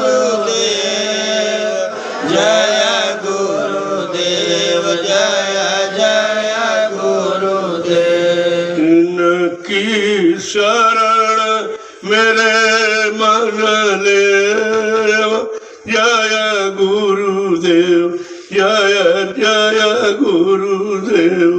इनके शरण मेरे मन लेव जय गुरुदेव जय जय गुरुदेव। इनके चरण कमल मन से जय गुरुदेव जय जय गुरुदेव। इनके चरण कमल मन से जय गुरुदेव जय जय गुरुदेव। दाता गुरुदेव मेरे स्वामी गुरुदेव जय गुरुदेव जय जय गुरुदेव। दाता गुरुदेव मेरे स्वामी गुरुदेव जय गुरुदेव जय जय गुरुदेव। मालिक गुरुदेव मेरे रक्षक गुरुदेव जय गुरुदेव जय जय गुरुदेव। मालिक गुरुदेव मेरे रक्षक गुरुदेव जय गुरुदेव जय जय गुरुदेव। सतगुरु गुरुदेव मेरे प्रीतम गुरुदेव जय गुरुदेव जय जय गुरुदेव। सतगुरु गुरुदेव मेरे प्रियतम गुरुदेव जय गुरुदेव जय जय गुरुदेव। मौसम कौन कुटिल खल कामी तुम सब जानो प्रभु अंतरयामी। मौसम कुटिल खल कामी तुम सब जानो स्वामी अंतरयामी। जय गुरुदेव ज्ञान देव मोहि सब तजी भजन करूँ हम तोई। जय गुरुदेव ज्ञान देव मोहि सब तजी भजन करो मैं तोई। जो भारती गुरु देव की गावे धाम अनामी कावो पावे। जो आरती गुरुदेव की गावे धाम अनामी का वह पावे। जय गुरुदेव जय गुरुदेव जय गुरुदेव जय जय गुरुदेव। जय गुरुदेव जय गुरुदेव जय गुरुदेव जय जय गुरुदेव। जय गुरुदेव जय गुरुदेव जय गुरुदेव जय गुरुदेव नाम किसका जय गुरुदेव नाम किसका जय गुरुदेव नाम किसका प्रभु का प्यारा नाम। अब आप लोग खड़े हो जाओ तो खड़े हो जाओ। देखो जितनी देर तुम्हारे खड़े होने में बस उतनी देर व्यवस्था परिवर्तन। खड़े होने का मतलब शरीर से नहीं है, अच्छे से अच्छे चरित्रवान ईमानदार बनकर देश समाज के लिए खड़े हो। ये काम बहुत जल्दी हो जाए। बैठोगा भजन पूजन के लिए और जिनको वहाँ जहाँ कुछ मिले, तुम ऐसी जगह जुटते जहाँ कुछ है ही नहीं, जहाँ बेदर्द हाकिम वहाँ फरियाद कर, कौन आपकी सुनेगा? कम से कम समझदारी से कहा। सारा जीवन आपने इसी भूल भ्रम में गंवा दिया, जो शेष बचा है वो भी आपका इसी में जा। ये बताइए थोड़ा सा भी कॉमन सेंस नहीं है कि इसको रखें आपके पसीना से पूरा लाइसे दाना गीला हो गया, ये समझ में नहीं आता है। पसीना बहुत बड़ा मिल बोलो होगा, अभी से बोलो दर्द हरेंगे, सब कष्ट मिटेंगे, शांति भी देंगे, सबके दाता, सबके मालिक, प्रेम से बोले ये नाम नहीं इंसान का, ये नाम है प्रभु का, ये काम नहीं इंसान का, ये नाम है प्रभु का। पिछले युग के किसी नाम ने ये आवाज ही नहीं, ये आवाज किसी की नहीं कि सबको सुख शांति देंगे, सबको न्याय सुरक्षा, कुछ नहीं करना जी, ये हाथ नहीं रखना, आवाज थोड़ी रखना। तो ठीक है, आपको सच्चाई की आवाज को सुनना समझना चाहिए। उधर की तरफ मुड़ने में देर नहीं, इस समय निकला जा रहा, आप पश्चाताप करेंगे बात। इसलिए आज ये जीवन रक्षक गुरु पूजा महान पावन पर्व ऐतिहासिक जो सारा विश्व देख रहा, ये सीधा प्रसारण है आपसे, सबको दिखाया जा रहा कि देखो गुरु पूजा का मतलब, पूजा का मतलब आदेश पालन। पूजा कोई अंदर चंदन मंजन लगाना नहीं होता, फूल पर चढ़ाना, ये पूजा। ये तो जड़ है, ये जड़ समान, और जड़ जितना सामान जड़ है ये जड़ पर चढ़ा दो, पत्थर पर, कागज कैलेंडर पर, तीरथ मूर्त, वो भी जड़ है। तो जड़ का सामान जड़, लेकिन चेतन का सामान चेतन। अब चेतन आप जानते नहीं हो, चेतन जीवात्मा है और चेतन भजन है, चेतन नाम है, नाम का काम चेतन है, इसलिए आपको समय से चेतन नाम दिया गया। और वो नाम प्रभु, वो किसी का नहीं। गुरुदेव तो सभी कहते हैं, ये गुरुदेव भी सब तमाम मजहब धर्म के लोग कहते हैं, लेकिन नहीं, ये गुरुदेव प्रभु है, इसलिए प्रभु नाम से संबोधित किया जाता है। और जो लोग प्रभु नाम नहीं लेते वो संसारी है, पक्के काल के एजेंडे, उससे सावधान रहिए। जो प्रभु को हटा सकता, तुमको हटाने भगाने में कितनी दिन। पहले ये भी समझो, ये प्रभु का नाम क्यों नहीं ले रहा, ये काल के जमान से प्रभु का आवाज नहीं निकलेगी, प्रभु की आवाज नहीं निकलेगी। ये बातें आप समझ नहीं पाते हो और भ्रमित हो जाते हो, अपना समय खराब करते हो। जय गुरुदेव।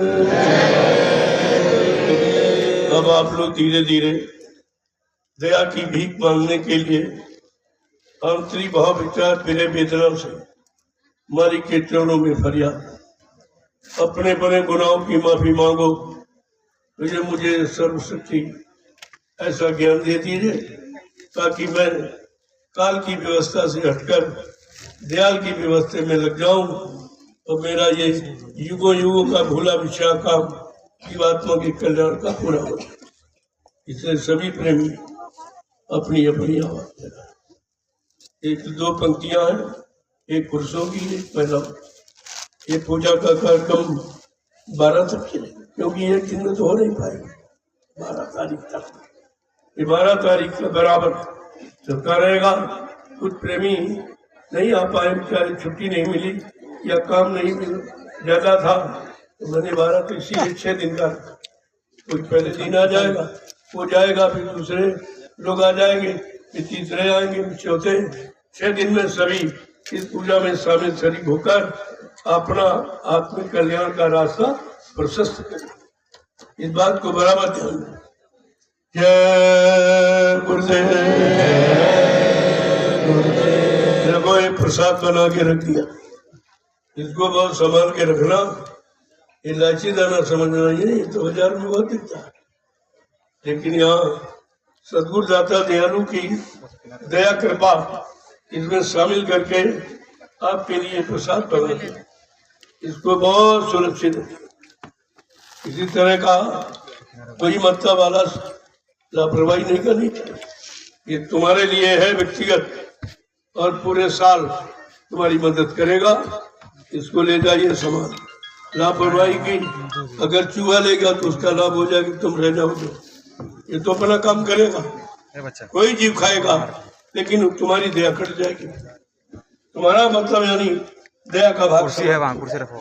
इसलिए बड़ी सावधानी के साथ गेट के पास इसको लो, तभी तो आपकी समझ में आएगा असली क्या है और नकली क्या है, और सत्य क्या है, झूठ क्या है, पाखंड क्या है, असलियत क्या है, ये सब समझ में आपके आ जाए। ये रोली है, ये जीवात्मा को संकेत का निशान दोनों आंखों के मध्य भाग में लगाया। ये संकेत कर रहा है कि जीवात्मा यहाँ बैठी। अभी तो लोग ज्ञानी ज्ञानी भी नहीं जानते, जगत गुरु शंकराचार्य भी नहीं जानता कि आखिरकार की जीवात्मा है क्या, कहाँ पर उसका स्थान है, कुछ नहीं। ये सब जन पूजा वाले कोई मन में, कोई इंद्रियों में, कोई भोगों में, कोई राजपाट में, ये सब समझ रहे। इनको क्या मालूम कि जीवात्मा का स्थान दोनों आंखों के मध्य भाग। कृष्ण ने इशारा किया है, भृगुट विलास सृष्टि ले हुई। भृगुट माने बहुएं, यहाँ पर दो बहुओं का मिलान है, वहीं से सृष्टि समाप्त हो जाती है, आध्यात्मिक सृष्टि का शुभारंभ होता है। ये निशान है। कोई गोल लगाता है यहाँ है, कोई लंबा लगाता उधर चलो। ये सारे सब अच्छे संकेत, कोई बुरे नहीं है, लेकिन आपको किसी ने बताया नहीं है, इसलिए वो भी भ्रमित है और आप भी भ्रमित हो। इस दरबार में सारा भ्रम आपका दूर कर दिया जाएगा। मान लोगे तो आपका काम हो जाएगा, नहीं मानो तुम जानो तुम्हारा काम नहीं। जय गुरुदेव। और ये रक्षा सूत्र ये भी ले लो, क्योंकि कुदरत बौखलाई हुई, कुछ भी कर सकती है। ये रक्षा सूत्र होगा तब आपकी रक्षा हिफाजत है। जो बताया जाए उसका पालन, तब ये धागा भी काम। वैसे तो धागा है, लेकिन ये वचनों के अनुसार अगर बांधा गया, वचनों की पूर्ति का संकल्प लेके बांधोगे तो काम करेगा। वैसे तो धागा ही है, लेकिन ये धागा नहीं है, ये आदेश पालन की निशानी है। ये सब चीज समझ लो आप। जो आपको किसी ने बताया नहीं है वो जानकारी आपको दी जाए। और ये मालूम है किसी को राजी करते हैं, लेकिन मालूम है क्योंकि किसी ने बताया नहीं।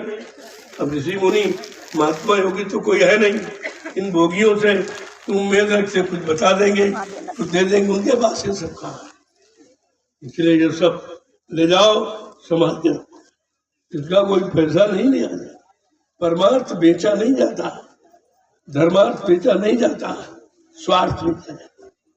लेकिन स्वार्थ नहीं, परमार्थ है। यहाँ कोई किसी तरह की एक भीख नहीं मांगी जाती, कोई अली थैली झोली यहाँ नहीं फैलाई जाती। तो कहीं चले जाओ सब झोलियों का अंबार, जितने लोग आते हैं उतनी झोलियाँ फैला देते कि कुछ न कुछ तो बेचारा देगा ही। तो आप समझ जाओ ये मांगने वाला कौन होता, भिखारी, और देने वाला होता दाता। इसलिए तो तुम ही अच्छे जो दे रहे हो भिखारियों को, और तुम कहते हो ये कुछ तुम्हें देंगे। क्या भिखारी कुछ दे सकता है? उसके बाद होता तो तुम्हें से क्यों मांगता? वो तो साफ जाहिर आपके पास, लेकिन नहीं आपकी समझ में आ रहा। तो जब समझ में न आएगा, इसका मतलब तुम्हारे पर काल का पूरा पहरा है, काल के शिकंजे में, काल के कर्मों के विधान में फंसे हो। तो दयाल की बात आपकी समझ में नहीं आ रही। जय गुरुदेव।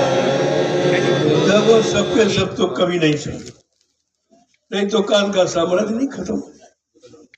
इसीलिए उसने पहले वादा बचा करा लिया कि आप 3 काम नहीं करें। जबरदस्ती जीवों को नहीं जगाओ। हमारे पास शक्ति है, तुम सारे जीवों को ले जा सकते हो, लेकिन हमारी प्रार्थना है कि हमारा विलास चलने दो। मैं भी तपस्या करके लाया, तो कहा आप जबरदस्ती, जो जिस योनि में आएगा उसमें आप घृणा नहीं पैदा करो। ये और पिछले कर्मों की आप माफी इतनी नहीं करोगे कि वो बिल्कुल आपको भूल ही जाए। हाँ, जो तुम्हारी शरण में आ रहा बिल्कुल निस्वार्थ आत्मसमर्पी भाव से आप उसका कर सकते हो। हमको इसमें दखलंदाजी नहीं, लेकिन सांसारिकता से आ रहा, भौतिकता से आ रहा, तो आप कोई ऐसा काम मत करना कि हमारा राज्य खत्म कर दे आप। तो ये 3 वादे काल ने करा दिए हैं। नहीं तो दयाल सर्वशक्तिमान है, वो सदैव अपने जीवों को ले जाकर किसी मंडल में ठहराकर उसके अनंत जन्मों के पाप कर्मों की अदायगी करा देगा, काल को भनक भी नहीं पड़ेगी। ऐसी गुप्त सुरंगें हैं। अब आपको मालूम नहीं है क्योंकि आप अकेले में पड़े हो, कभी इधर उधर भटक रहे हो, कभी इधर कभी उधर, कभी इधर उधर। अरे इधर उधर नहीं, उधर उधर चलो। इधर उधर में तो भटक है, इधर उधर में फंसा हुआ है, लेकिन उधर में तुम्हारा उद्धार है। अपने उद्धार की बात क्यों नहीं समझते? जय गुरुदेव। अब अपनी अपनी फरियाद दया की भी सदगुरु के चरणों में आत्मसमर्पी भाव से करें। आप वो सबकी सुनते, वो बहरे नहीं है, उनके अनंतों कान अनंतों आंख समनी, वो अनामी महाप्रभु है, उसके यहाँ सब कुछ है। कोई ऐसी चीज नहीं है, सारी सृष्टि का नियंता अभियंता है, ऐसा नहीं है। आपको इस पर विचार करना चाहिए। मैं तो अभी इशारे कर रहा हूँ, जानता तो सब, लेकिन बताऊँ जो बताया गया वही तुम्हारी समझ में नहीं है। उसी में तुम इधर उधर भटक रहे हो, तो फिर ये सब रात खोला किसके सामने जाए? जो उसका ग्राहक, जो इच्छुक हो, जिसमें इच्छा है अपने घर जाने की, उसके सामने ही रात खोला जाता है, दुनियावी सांसारिकों के सामने नहीं। इसलिए इसको गुप्त रखा है। सिखा ज्ञानी हो तो ज्ञान से कहियो, और मूर्ख हो तो मौन हो जाइए।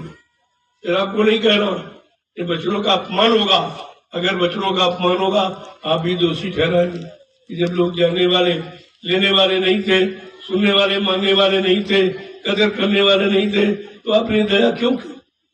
इसलिए 12 वर्ष के बाद मैं वाणी को विराम दे रहा हूँ। 2 वर्ष कहीं नहीं जाऊंगा, आश्रम पर रहूंगा। जो प्रेमी आएंगे उनको संकेत करूंगा। मैं भी भजन करूं, आप भी भजन करूं। मैं भी 12 वर्ष कुछ नहीं कर पाया, आपके लिए दौड़ता रहा, रात दिन कुछ नहीं कर पाया। न भोजन समय से, न सोना समय से, लिहाजा शरीर एकदम खत्म हो गया। अब इसमें कुछ रहा नहीं। बहुत इससे नाजायज काम लिया आपने, और आपने समझा वही बात हो गया, मतलब तुम्हारा खिलौना हो गया और चिड़ियों का मरना हो गया। क्या मतलब निकला? तो इसलिए अब विराम देना ही अच्छा है। जब घर के लोग अच्छी सच्ची बात न माने, गुरु परिवार के लोग गुरु की बात न माने, तो उस समय वाणी विराम अच्छा ही है। हरियुग का इतिहास क्या है? और विराम कौन लेता? महात्मा विदुर ने, किसी ने नहीं लिया। ये महात्माओं का काम है। और किसी, उन्होंने वाणी विराम ले लिया था और इस्तीफा दे दिया कि मैं ऐसे अधर्मी राजा के यहाँ काम नहीं करूंगा। जबकि वहां भी बड़े बड़े, आज भी बड़े बड़े शंकराचार्य बैठे हैं, और तब भी द्वापर में भी थे, गुरु द्रोणाचार्य थे, आचार्य विश्व दामाई के कम थे। आज तो किसी को इच्छा मृत्यु का वरदान नहीं, उनको तो इच्छा मृत्यु का वरदान। लेकिन समय की बात को भी नहीं समझ पाए। उनका इच्छा मृत्यु का वरदान भी कैंसिल हुआ, वो भी मारे गए, वो भी बचा नहीं पाए। उधर की मार से कोई नहीं बचा। जो समय की आवाज को सुनता है और चलता है, समय के नाम पर टिकता है और नाम को अपना आधार बना करके रहता, वो बचता है। बचने वाले वो, बाकी कोई। इसलिए समझदारी से काम लो। अब आप अपनी ये प्रार्थना की श्रृंखला प्रारंभ कीजिए। शांति भाव से आप अपनी प्रार्थना को मालिक के चरणों में दया की भीख मांगने के लिए करो आप, और कोई मांगने के लिए दया। बहुत मांगा है, उसी में फंस गए हो। तुमने मांगा था निकलने के लिए कि फंसने के? तुम सामान्य ही मांगते हो, इसमें फंस गए। अब तुम निकल ही नहीं पा रहे हो और तुम्हें यहाँ से निकलना है, तुम्हें अपने घर जाना। अगर ये बात याद है कि घर जाना, तब तो ठीक है। लेकिन ये बेचारों को पता नहीं, वो तो इसी को घर मानता, इसी ईंट पत्थर मकान को घर मानता। और ये नासमान शरीर को अपना मानते, नासमान रिश्ते नातों को अपना मानते, नासमान सामान धन दौलत जमीन जायदाद दुकान मकान नौकरी चाकरी तुम इसी को अपना मानते हो। अरे नौकरी चाकरी में भी 60 साल के बाद कान पकड़ के निकाल दिए जाओ, वहां भी कोई न रखेगा। लेकिन तुम्हारी सोच लेगा कि 60 साल बाद फिर कहाँ जाओगे, फिर तो समय निकल जाएगा। काम करने की उम्र होती, जो जवानी में होगा वो बुढ़ापे में नहीं। इसलिए सभी अच्छे काम जवानी में पूरे करने की कोशिश करते हो, लेकिन भजन आत्मिक कल्याण का काम बुढ़ापे का नाम सौंप रखा। बुढ़ापे में क्या कर सकते, लेकिन फिर भी आप पर दयालु ने दया की है। एक घड़ी आधी माँ पूरी आप गोस्वामी संगत साथ की हरे कोट अपराध। अगर एक घड़ी का सत्संग समझ में आ जाए, संतों के वचन समझ में आ जाए, तो तुम्हारी रहनी गहनी में परिवर्तन कर देंगे। इतना बड़ा लाभ है, लेकिन अभी आपकी रहनी गहनी में नहीं, केवल कानों का विषय बना लिया और वाणी का विषय कान से सुना और वाणी से बताने लगे। अरे तुम बताने के लायक बताए हो जिसने देखा हो, जिसने सुना हो, जिसने करके कुछ पाया उसका बताना तो ठीक है, और तुम्हारा बताना सब झूठ है। न तुम्हारा काम होगा, न जिसको सुनाओगे उसका काम होगा। जय गुरुदेव। इसलिए संत मत में सब बंद, कोई वक्ता नहीं, कोई प्रवक्ता नहीं, कोई नेता नहीं, कोई लीडर नहीं, कोई अध्यक्ष मंत्री नहीं, कुछ। सेवक बनो, भक्त बनो, भजनानंदी बनो, सेवादार बनो।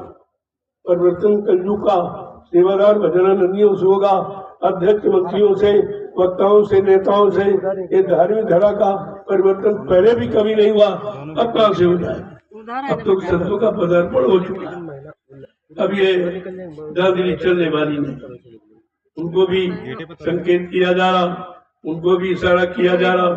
मैं इसलिए परमिशन लेता हूँ। परमिशन का मतलब इंफॉर्मेशन, उनको सूचना देता हूँ। परमिशन तो मुझे कोई नहीं दे सकता। इतना जन्मत हमारे पास प्रधानमंत्री भी लिख के नहीं दे सकता। उसके बाद भी हमारी व्यवस्था नहीं है। हमारी व्यवस्था प्रेमियों में खुद है, हमको जरूरत भी नहीं है, हमें कोई जरूरत। लेकिन सूचना इसलिए देता हूँ कि आप ये न कह सकें हमको किसी ने बताया, हमारे पास सूचना नहीं आई।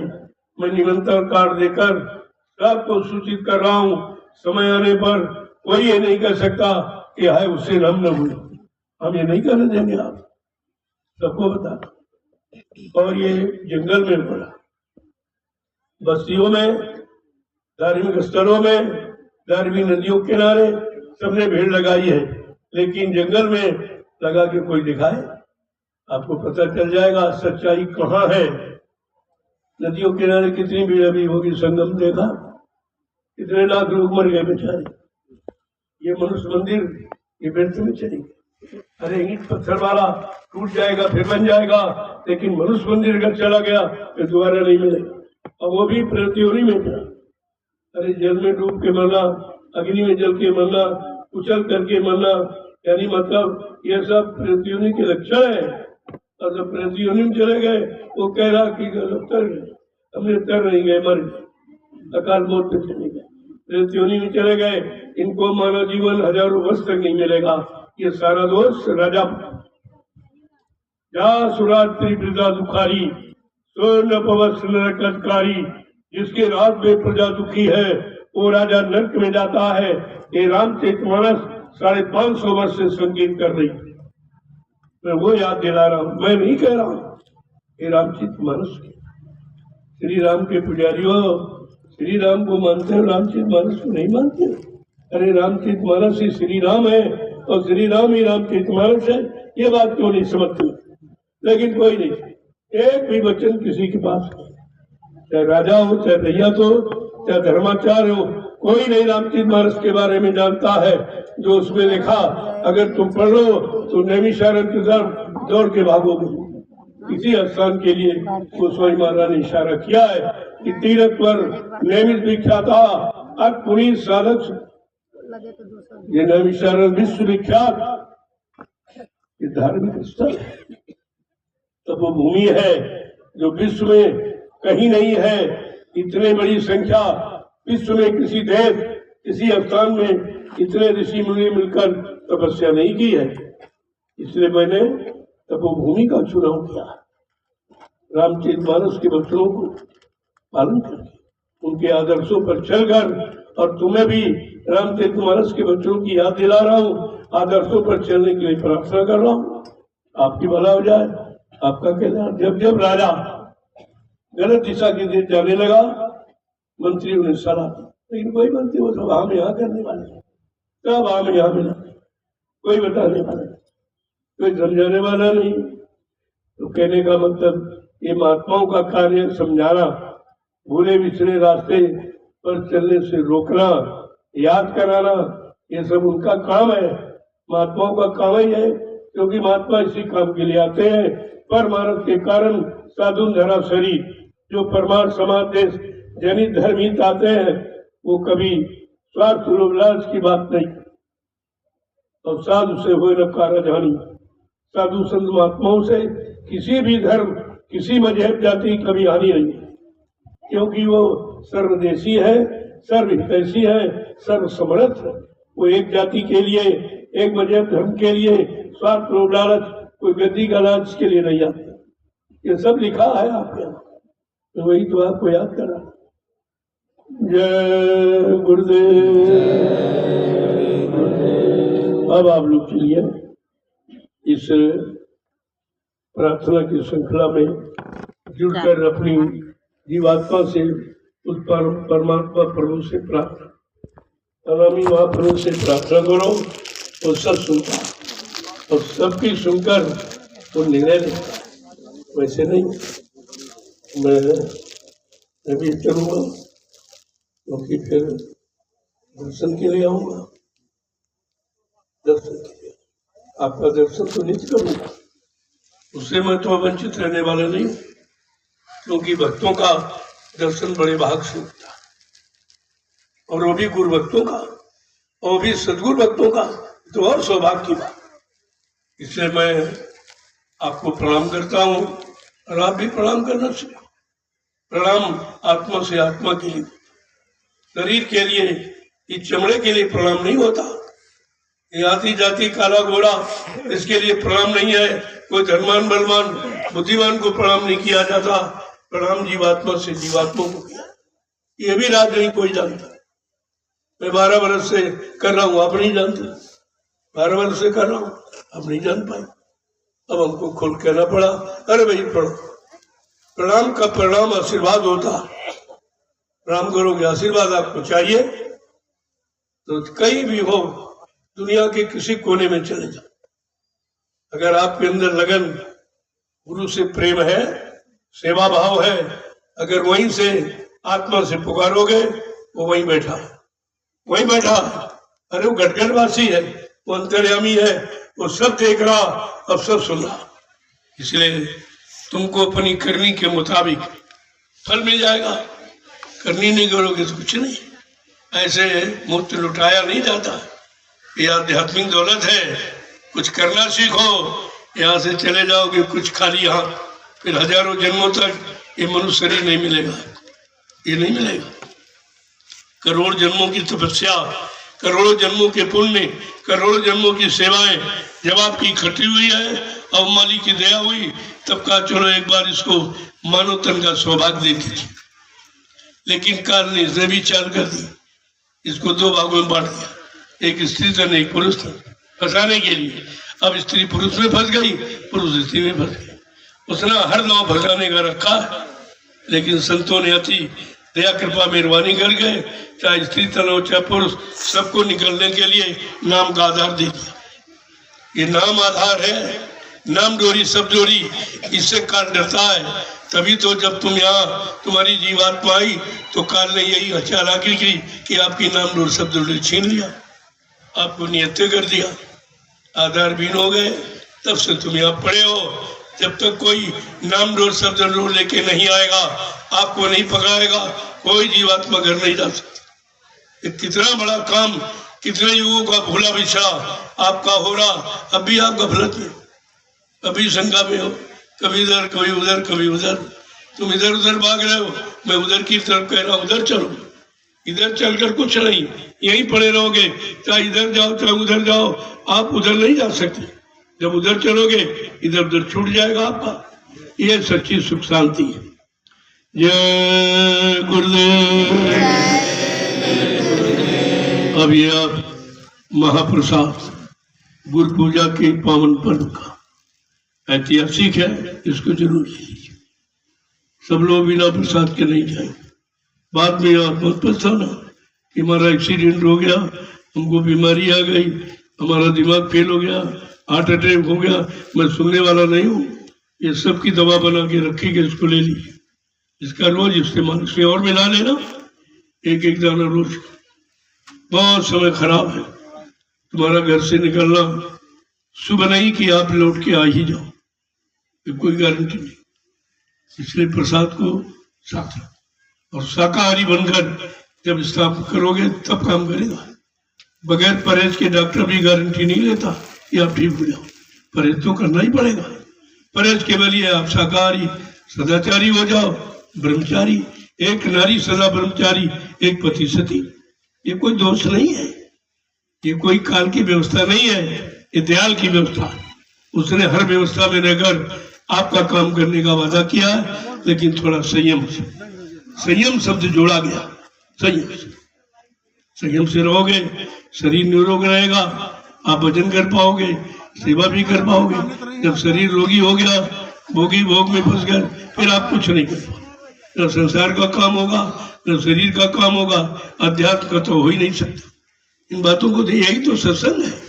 इसी को मैंने 12 वर्ष पूरे हिंदुस्तान में घूम घूम कर सबको जानकारी दी है कि घर गृहस्थी परिवार में रहकर आप ये सब काम आपके लिए अच्छा रहेगा। उधर परिवार का कर्जा कोई अदा हो जाए, कोई पत्नी बन के, कोई पति बन के, कोई बेटा बेटी बन के, यानी कोई रिश्ते नाते में जुड़ के जो आया है वो तुम्हारा लेन देन ही है। किस तरह से महापुरुष लेन देन अदा करवाते हैं, वही आएंगे जिनका लेन देन तुम्हारे साथ अदा होना। बाकी सब नहीं आएंगे, सब इस दरबार में नहीं आएंगे। जय गुरुदेव। यहाँ 5 करोड़ रहने वाले नहीं आए।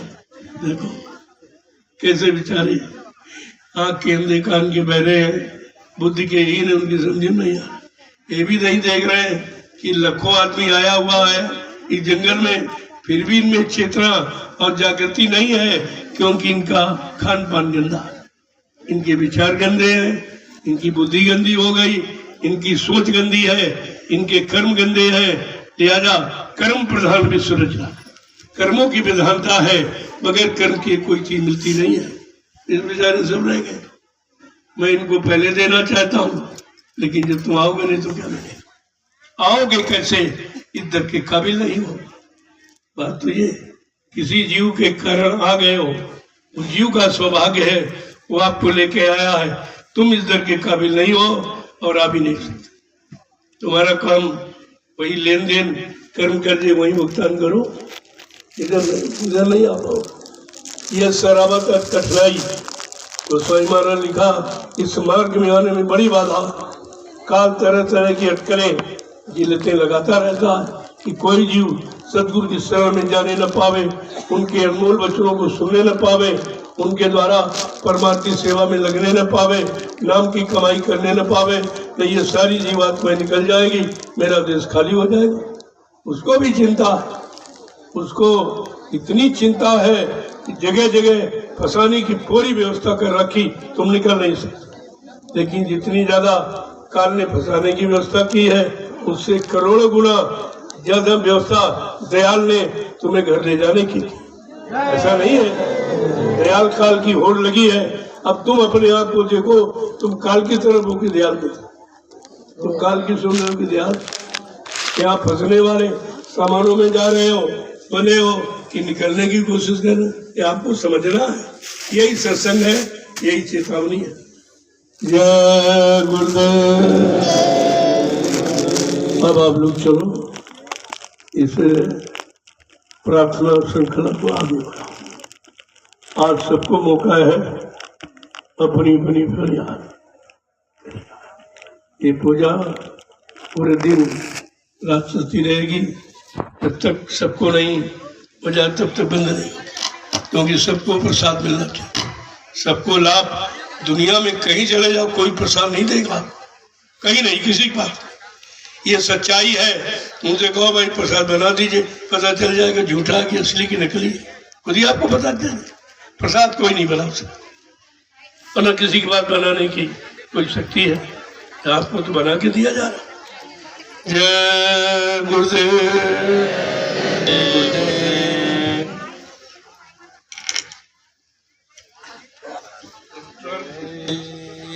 गुरुदेव। समर्थ मालिक, हम जीवों के प्रभु, जिन्होंने हम सब जीवों को आधार और ये प्रण लिया कि आप सबके हम सबके जीवों का कल्याण करेंगे, उनको हम प्रणाम करते हुए हम सब गुरु पूजा के अवसर पर प्रार्थना के माध्यम से कुछ वचन उनके चरणों में हम लोग पेश करेंगे। जय गुरुदेव। जय गुरुदेव। गुरु प्यारे जी को बधाई बधाई। गुरु प्यारे जी को बधाई बधाई। गुरु प्यारे जी को बधाई बधाई। गुरु प्यारे जी को बधाई बधाई।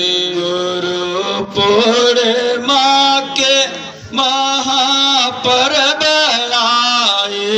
गुरु पूर्णिमा के महापर्व आए। गुरु पूर्णिमा के महापर्व आए। गुरु पूर्णिमा के महापर्व आए। गुरु प्यारे जी को बधाई बधाई। गुरु प्यारे जी को बधाई बधाई। बड़े भाग्य से वर्ष का दिन आया। बड़े भाग्य से वर्ष का दिन आया। बड़े भाग्य से वर्ष का दिन आया। बड़े भाग्य से वर्ष का दिन आया। बहुत से झकोलों से गुरु ने बचाया। बहुत से झकोलों से गुरु ने बचाया।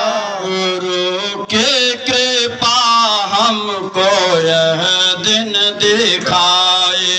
गुरु की कृपा हमको यह दिन दिखाए।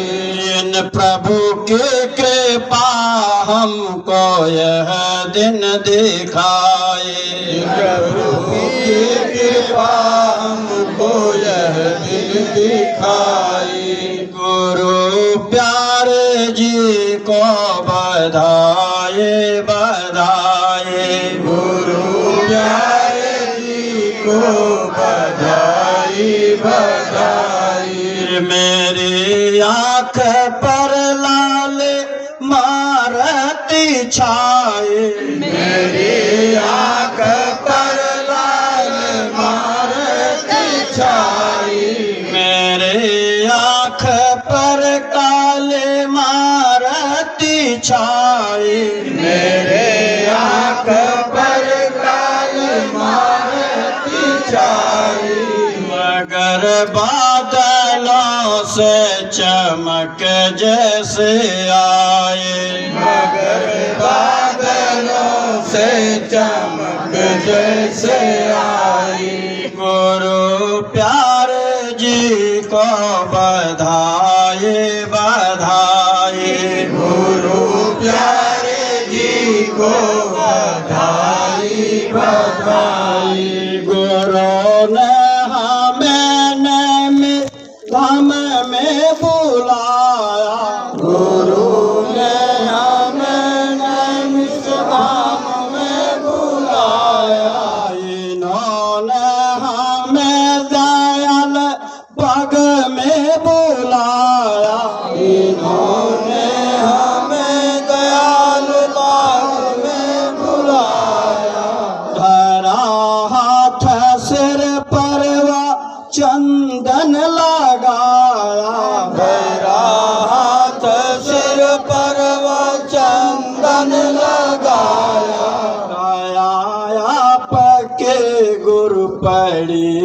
अब दिखाए, दया आपकी गुरु कड़ी अब दिखाई। गुरु प्यारे जी को बधाए बधाए, गुरु प्यारे जी को बधाई बधाई। मेरी आँखों ने आँख में इनके नहाए, मेरी आँखों में नहाई, मेरी आँखों ने आँखों में इनके नहाए, मेरी आँखों ने आँखों में नहाई। लगे बाजने घट में आनंद बधाए, लगे बाजने घट में आनंद बधाए। सूरत देह तज करके ऊपर को धाए, सूरत देह तज करके ऊपर को धाए। गुरु प्यारे जी को बधाए बधाए, गुरु प्यारे जी को बधाई बधाई। गुरु तेरे दुनिया है कैसे सुहावन, गुरु तेरी दुनिया है कैसे सुहावन। जिसे देख सूरत होए मेरी पावन, जिसे देख सूरत होए पावन। बिना साज के कैसी नौबत बजाए, बिना साज के कैसे नौबत बजाई। गुरु प्यारे जी को बधाई बधाई, गुरु प्यारे जी को बधाई बधाई।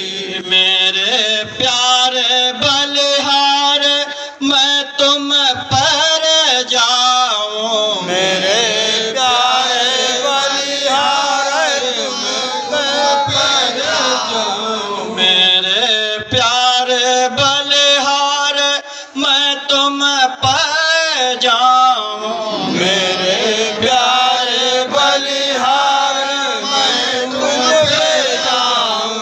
तुम्हारे वो नगरी कभी ना भूलाऊं, तुम्हारी वो नगरी कभी ना भूलाऊं। सूरत मानसरोवर में गोते लगाए, सूरत मानसरोवर में गोते लगाए। गुरु प्यारे जी को बधाए बधाए, गुरु प्यारे जी को बधाई बधाई। गुरु पूर्णिमा की महापर्व आए, गुरु पूर्णिमा की महापर्व आए। सुनो तान बंसी ये किसने बजाए, सुनो तान बंसी ये किसने बजाए। पुरुष का दरस अब पड़ा है दिखाए, पुरुष का दरस अब पड़ा है दिखाई। मधुर बिन धुन सतपुरुष ने बजाए, मधुर बिन धुन सतपुरुष ने बजाए। गुरु प्यारे जी को बधाए बधाए, गुरु प्यारे जी को बधाई बधाई। महामोहनी रूप गुरु ने बनाया, महामोहनी रूप गुरु ने बनाया।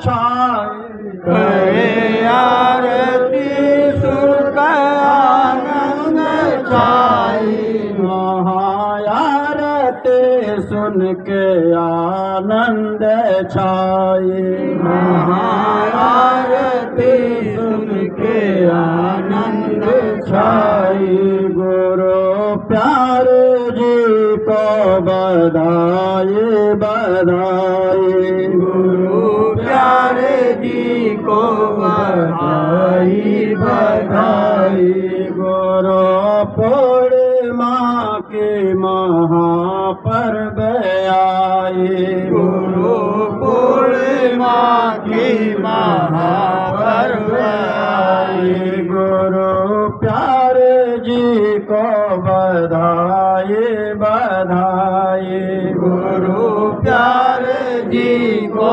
बधाई बधाई गुरु पूर्णिमा की महापर्व आई गुरु पूर्णिमा की महापर्व आई जय गुरुदेव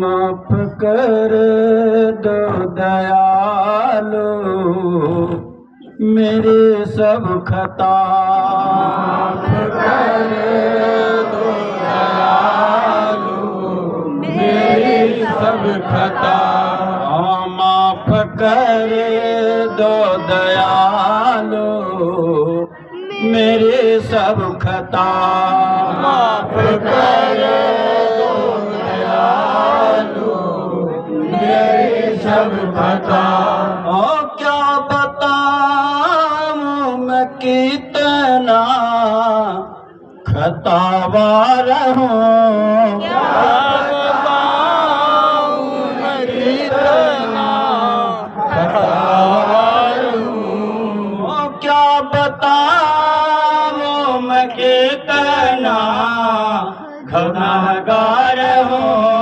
क्या बताऊं मैं कितना गुनहगार हूँ माफ कर दो दयालु मेरी सब खता माफ कर दो दयालु मेरी सब खता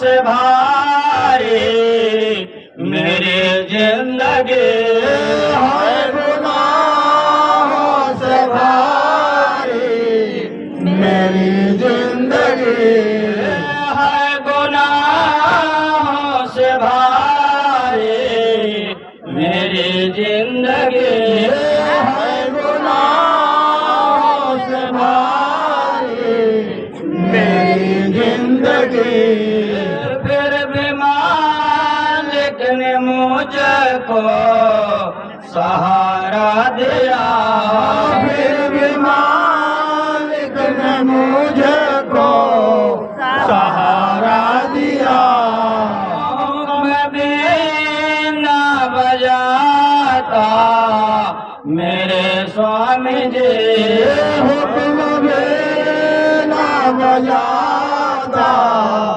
मेरे स्वामी जी और न बांदा तुम्हारा वफादार हो न बांदा तुम्हारा वफादार हो माफ कर दो दयालु मेरे सब खता माफ कर दो दयालु मेरी सब खता क्या बताऊं मैं कितना गुनहगार हूँ क्या बताऊं मैं कितना गुनहगार हूँ क्या बताऊं मैं कितना खतावार हूँ क्या